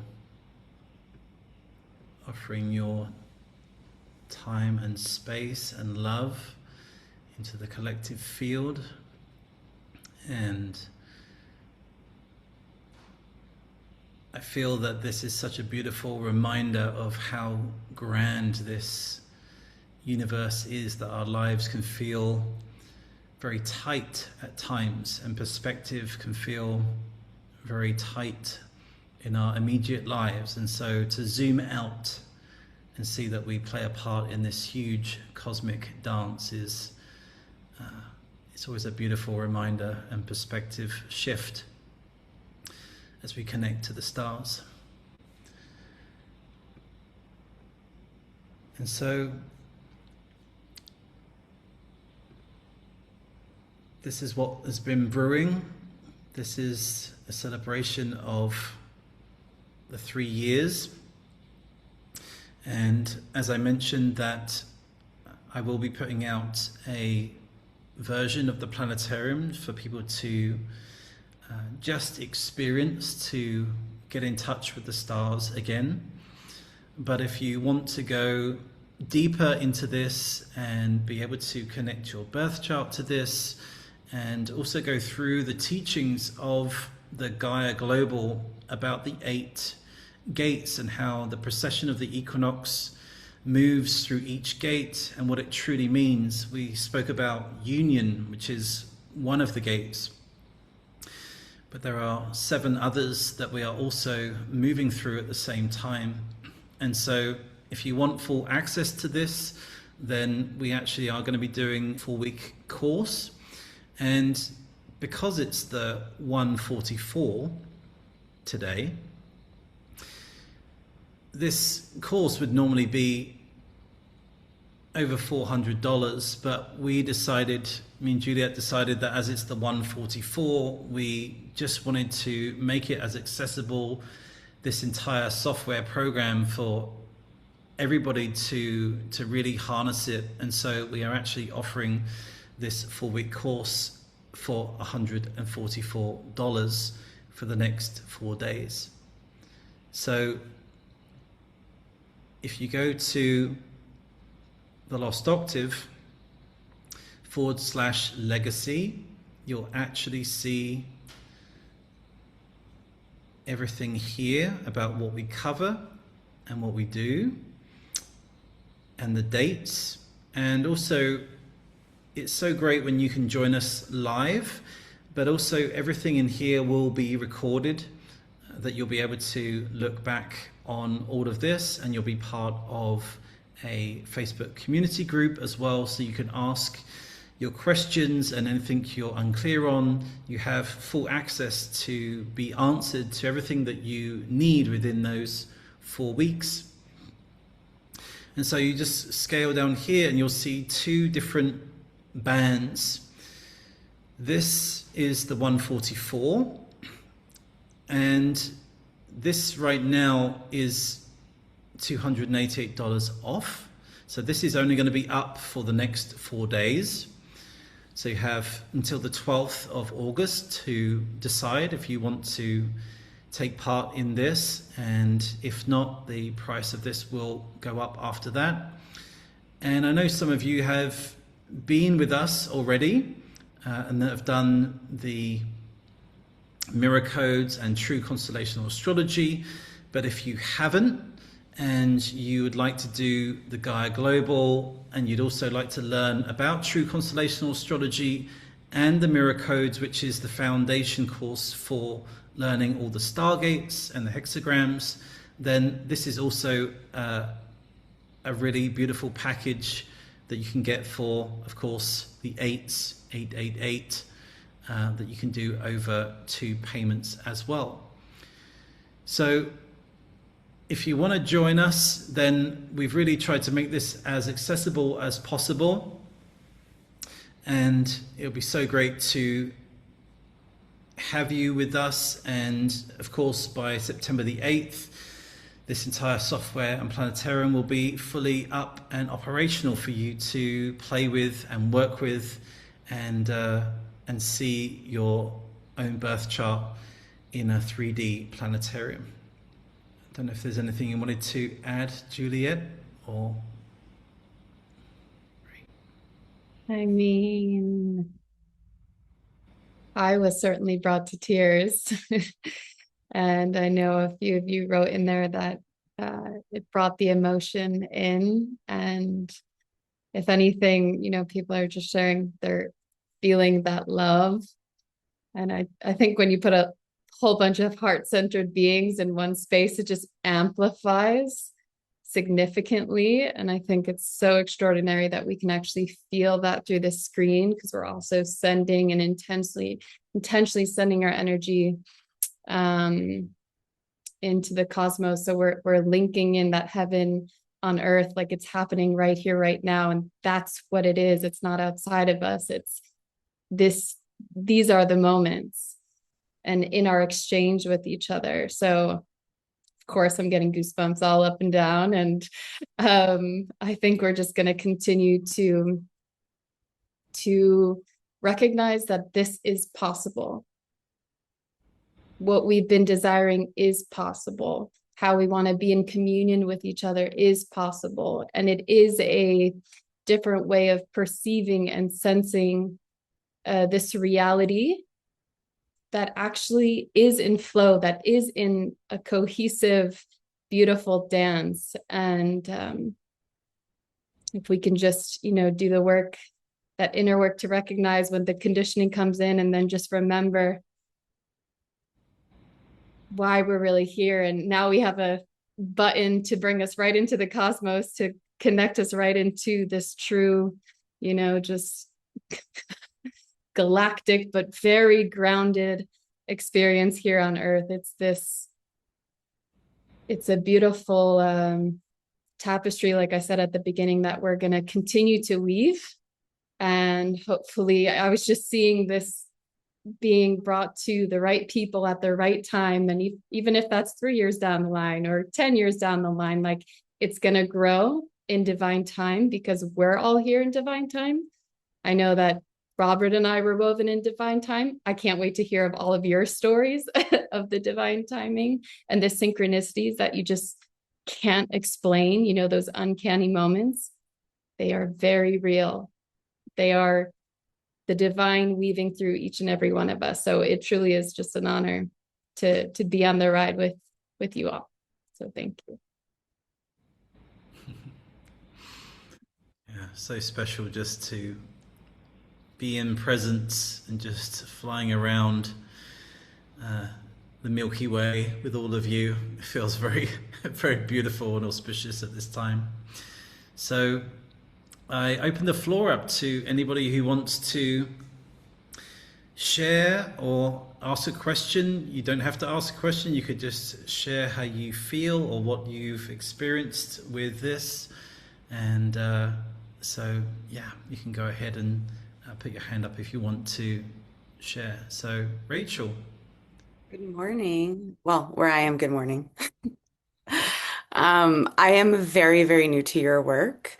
But I do believe, like Juliet said, it came in the perfect divine timing. I was one of the folks that was absolutely moved to tears. I still feel it happening.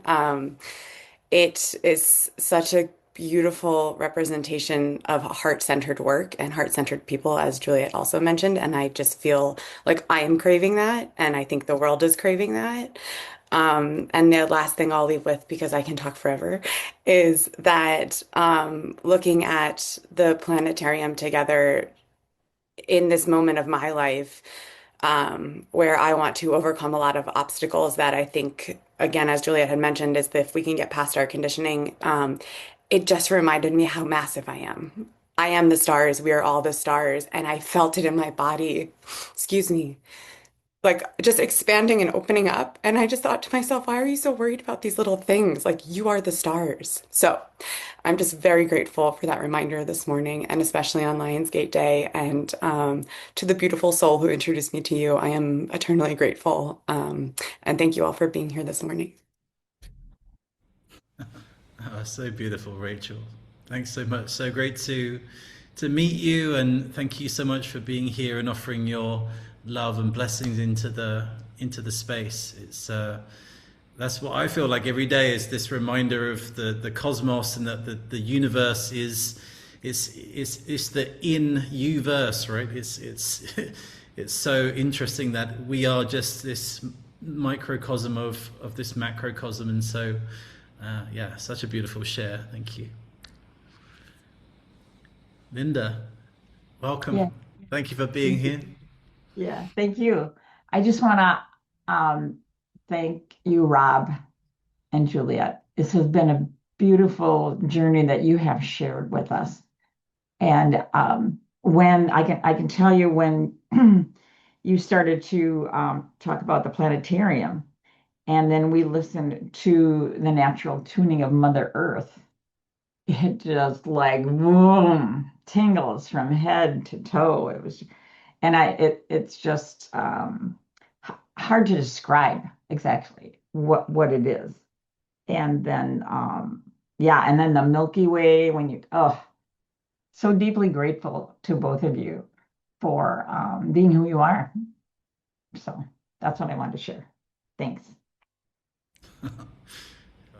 Thanks so much. Yeah, the musical frequency of that sound of the hum that you're hearing is the 432 hertz. It's the sound of Mother Earth, and it's that resonance, that octave vibration of seeing the stars and hearing the frequency of the Earth humming. It's really, yeah, it's a really beautiful, profound experience. So thank you so much for your kind words. I really appreciate that you see the love that goes into it to try and gift everybody. So I appreciate it. Thank you for being here, Linda.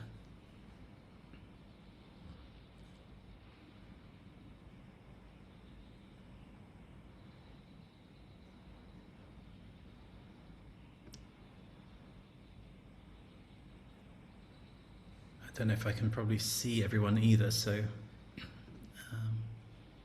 We did have some questions come through in the chat, so I can share those. Nikki asked, will this be added to the current TCA course? Current TCA. So the planetarium is based on the movement of the pre-session. So it's a different software. It's a different system, basically. So there's so much to go through. It's really about the star map side of it. So TCA is the foundations of the calculations and how it's done, but the planetarium's a whole different thing, and the precession of the equinox. So that's why it really needs its own space and its own course. And of course, we are offering it at the moment for $144 to try and make it available for everybody to be able to go on the ride as a one global Gaia. And then earlier, Razabana asked, what about the projector type in human design as a new guide into the new paradigm that was connected to the 2027 prophecy? Would this still be valid? has that already happened as well? Mhm. Yeah, I mean, I'm no expert in human design, and really, although it started out as me looking at the human design wheel, really there is no, other than the fact that it uses astrology and it uses the I Ching, that's about as much as it connects to other systems. It really is its own sovereign system. It is true constellational astrology. It's 72 stargates, and of course now it's the 144 stargates of heaven and earth. And it really is all linked to the maternal DNA, which is not found in any other system either. And so it really is just its own thing. It's its own consciousness. And that's why I say, for me, it's just a living, breathing consciousness that we can all tap into. And it's about the harmonics of the universe. So yeah, when it comes to other systems, then I feel that really their work and how they work is unique to them and the way they share it. And that's, every system is beautiful in its own way. And so this has its own language and it's new discoveries. You know, there's many different things that are coming down the pipeline with also this work that have never been shared or seen before. So for me, it's about birthing a new era of star alignment. So yeah, Olivia, I see you have your hand up. So great to meet you.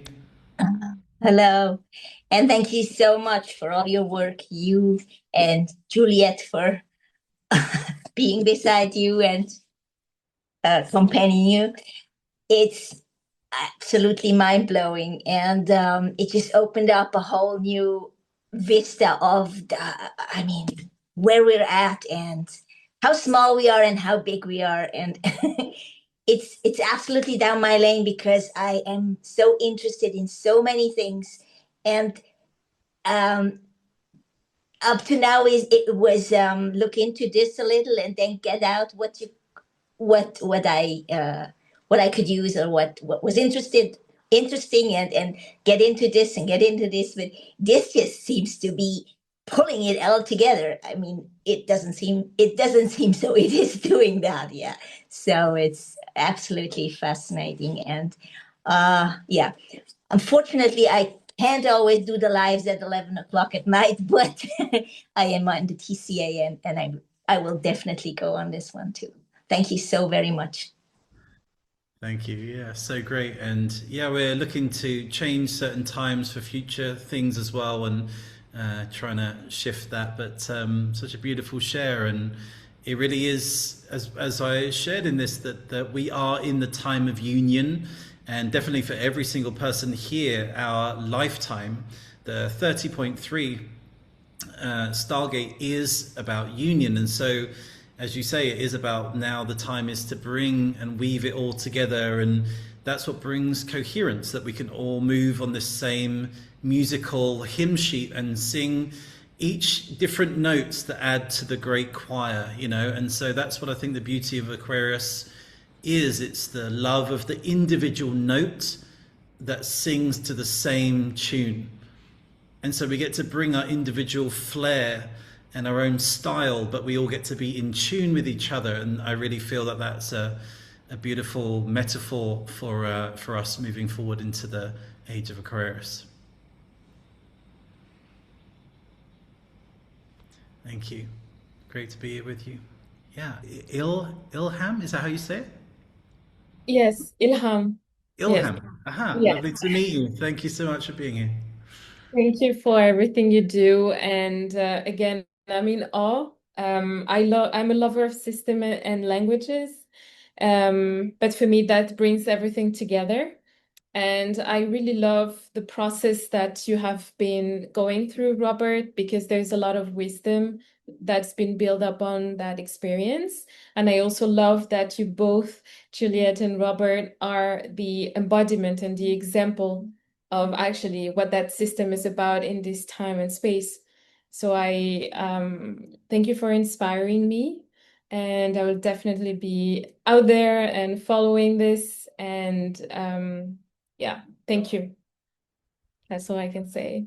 Even if I feel like I just can't translate my feelings, but Oh, Yeah, no, that's you translated them beautifully. No, Yeah, it hit right to the heart. thank you. I appreciate that. Thank you for being here. Such kind words. Earlier, we had Lucia ask, when you were from the perspective of the planetarium, can you look in relation to location on the Earth too? And so I was sharing that not yet, although that's a kind of cool idea. Yeah, there is something sort of brewing, but yeah, we're at the times are changing so fast, and what's possible is changing and growing, and it's the correspondence to the astrocartography you can actually see in the calculator as well. You can actually see your own astrocartography, which is the connection to the planet movement on the Earth grid. But yeah, I'm sure as this is like the first iteration, like how amazing is it that this is the first 1.0. So I'm sure that, you know, as all of this grows and things become more and more vivid, then yeah, I'm sure many things will be really really possible. So I hope so. That's the plan. That'd be great. Yeah, Priya, lovely to see you. Hey Rob, hi Juliet. I'm actually trying not to cry because you actually showed like a kind of, I was out of my body when I was watching it. It is like, I'm, it's like I felt for a minute I'm not this sitting here, but everything else. It's like a quite opposite of, no, being in the body. I also call it the centeredness because I'm like kind of expanded. In August 2023, I had very severe, uh, I had to go for brain scans, August 2023. So I had ND and OB.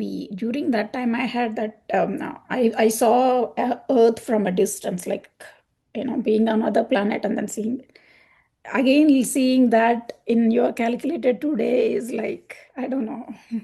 I have no words. I don't fear death. That's what I feel. It's all, we are always alive. We are always breathing. Uh, I don't know. Thank you so much. Well,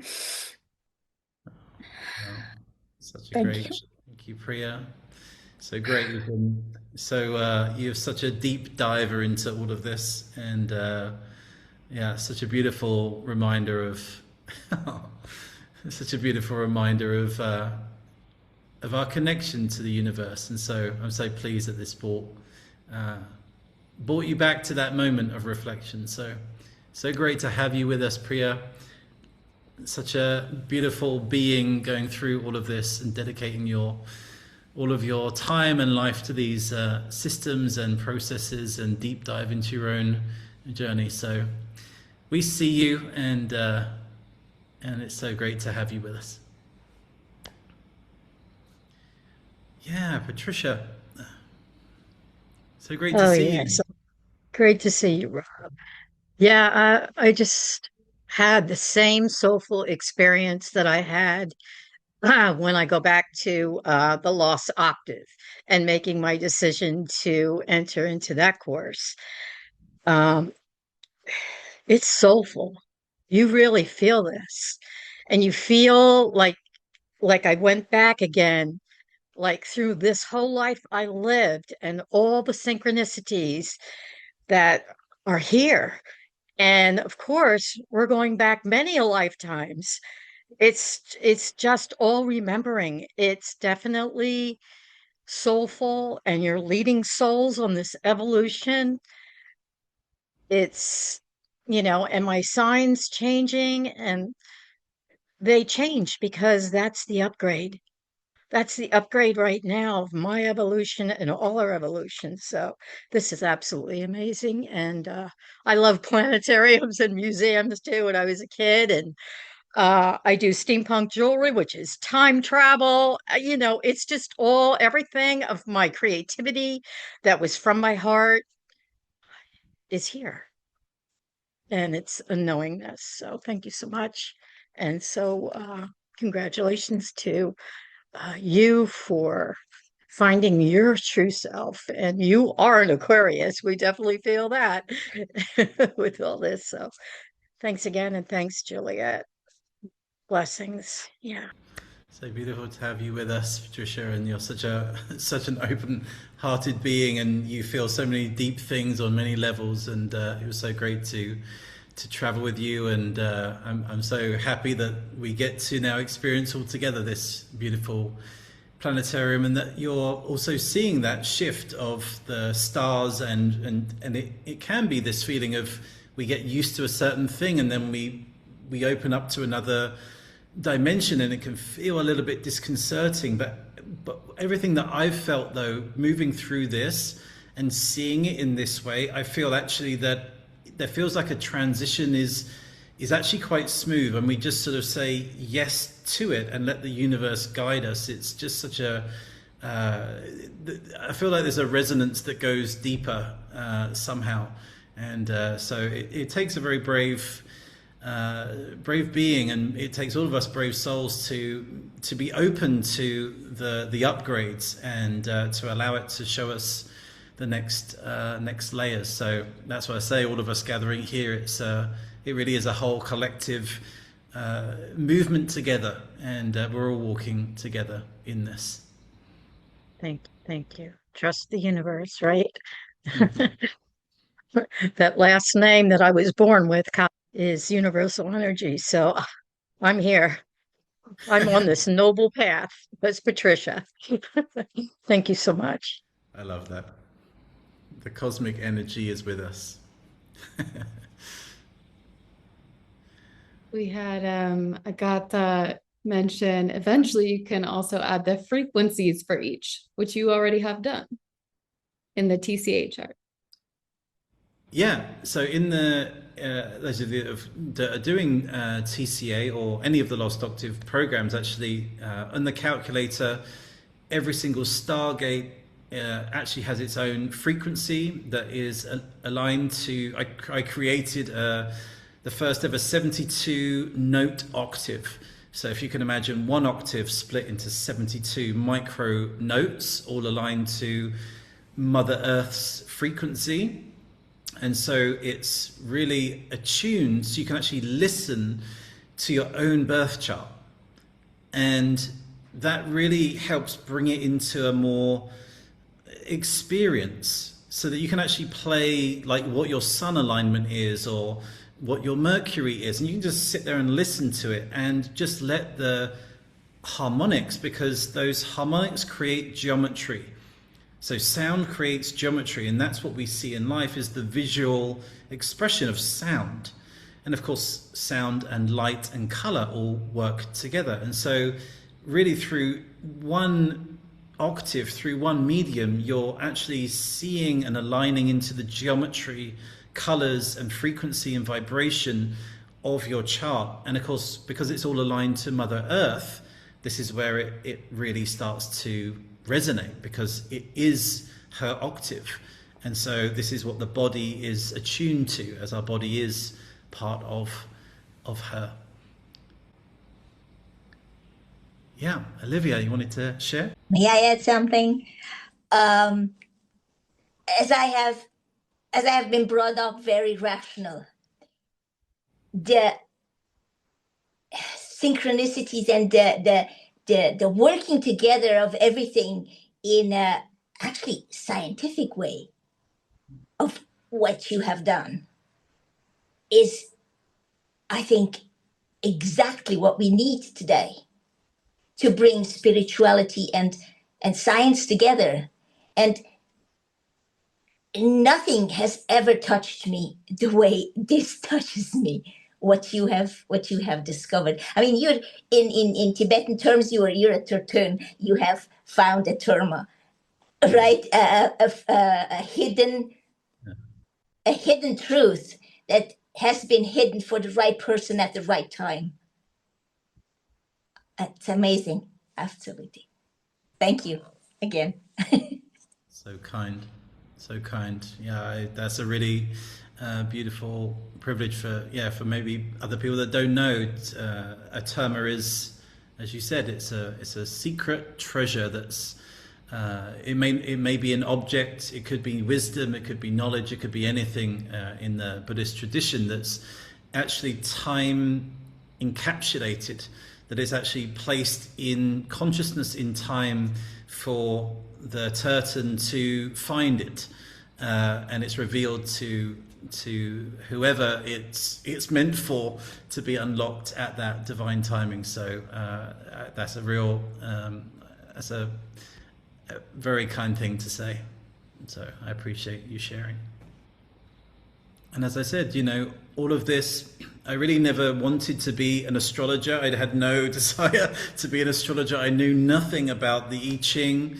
I really didn't know how to write a book. And I'm not saying that as a way to just to share that the field is there. And whether we walk together in a course or we just gather together and we meet each other here, it's the just to know that the Lost Octave transmission, its frequency, its wisdom, it's all there for everyone to discover and to be with. And so it's just so great to journey with you and to celebrate Lionsgate with you all. And a few more. So Dirk was saying, so the sun is not in 7.3, but in 57. Is there an app to see the transits in existence? It's not in 7, but 57. Okay. Not in 7.3, but in 57 is how he wrote it. And then is there an app, which I said not yet, to see the transits?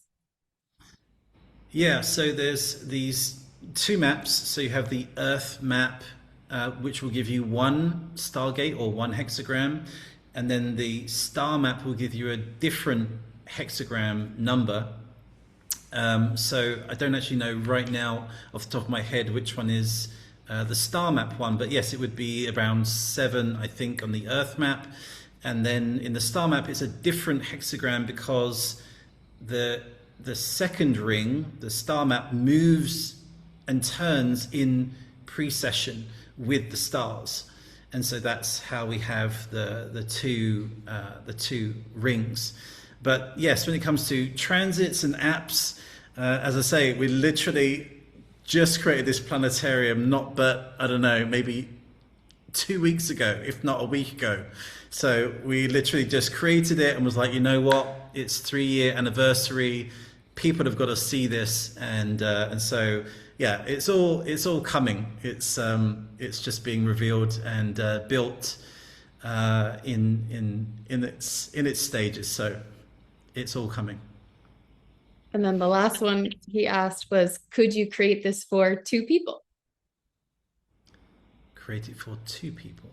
So I think are insinuating perhaps to see 2 charts. So in the TCA or the Lost Octave calculator, there's already comparison parts to that. So there's actually up to 5 different comparisons that you can make at the same time on that one. So you can pull up the charts and have a look at that. And then when it comes to the planetarium, there will be a comparison part of that as well. So you can see 2 different charts, especially like for me and Juliet, for example, that we get to see how our literal stars have aligned, which is kind of fun. So yes, there will be a comparison. Basically, whatever's in the TCA calculator will be integrated also into the planetarium for you to use. Was that it with the questions? Are we done? Okay, great. Well, I have to say it's been so beautiful to spend this time with you all, and as I like to say, that what's been shared about the science of the stars, astronomy, and the story of the stars, astrology, it's so beautiful that these systems, they were meant to work together, and they were meant to be a unified experience. And this is why both are needed. We need the calculations, and then from that data we get to interpret and dreamweave the new narratives, because data without the embodiment of the narrative and the living expression of human consciousness is just information. And so, as we all know, that to really harness that data is the process of embodiment through direct experience, and weaving it and rewriting the narratives of the stars, which has happened over thousands of years. We've looked at the stars and we've rewritten the stories. And so now is our time. We are the wave to get to do that opportunity and to leave the global Gaia legacy for others to follow. And I'm sure in 100 years' time, 200 years' time, or even 1,000 years' time, perhaps they may not even need astrology star maps, because they can just go in their spaceship to the stars whenever they want.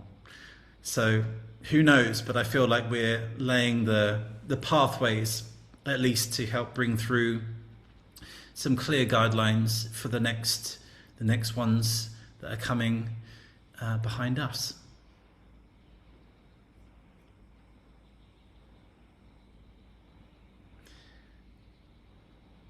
I think I saw somebody saying last question.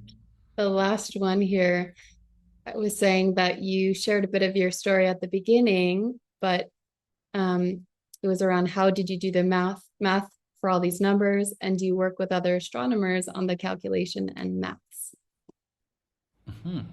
Great question. Well, trust me, I really didn't want to rewrite the wheel.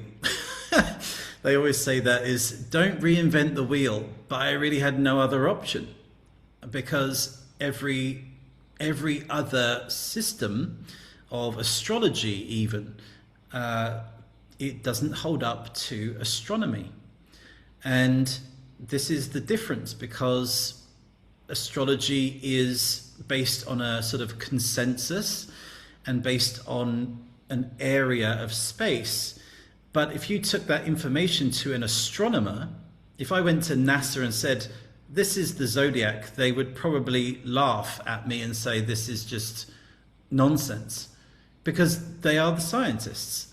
And there are things that are you can calculate. There are things that are true. There are degrees that are aligned. And like we would trust a doctor or the PhD or a surgeon, right? We wouldn't just trust somebody who wasn't trained in that, the same way that we would go to somebody who is highly trained in the science of the stars. And so that's really what this is about. And there was no other system out there. And so, yeah, unfortunately, that's why I really had to do it myself. And I had to do it by degree. And when I say literally by degree, I'm talking about the amount of calculations that was done. Juliet, or no, I really just almost gave up, because it should have taken probably an entire team of scientists to create this. And so I don't know how it happened, but I'm just grateful it did. And so I'm really offering this more so into the community as the system for people to start to use and align into. So it's really the renaissance of astrology by merging the science of the stars with the story of the stars once again. I think we're there. I just want to say I'm so happy to be here with you. I know Juliet is as well, and we're so grateful that you joined us on Lionsgate, and I hope that this really sparked some joy and some inspiration and some good news into the field. And I have to say that I really felt on a very deep level our moment together traveling through the stars in the drift of the Milky Way. And so thank you for being here. We will be sharing more. We'll be doing different events and more free events, more gatherings as well. And the future is what's coming down the pipeline. There's so many beautiful plans in store, and also how to look after everybody who's making the investments into the courses and traveling with us. And just to say that we will be creating a ultimate sort of all access pass in the next sort of month or so. And so everything that you would have invested into the Lost Octave in terms of courses already, and even this course, the Gaia Global, Mirror Codes, etc., all of that is actually a credit into the all access pass. So we're really trying to make this as accessible as we can for everybody. So if you really want to be for the whole ride, there will be something that you can do an all access pass with, and everything that you've already put into it will be a credit off of that pass anyway. So we're trying to create it as a win-win for everybody, and we love traveling with you all, and we're all in it together. But for now, happy Lionsgate, and also look forward to the sun meeting the heart of the lion on the 22nd of August. And what a beautiful celebration. So thank you, everybody. Thank you, Juliet.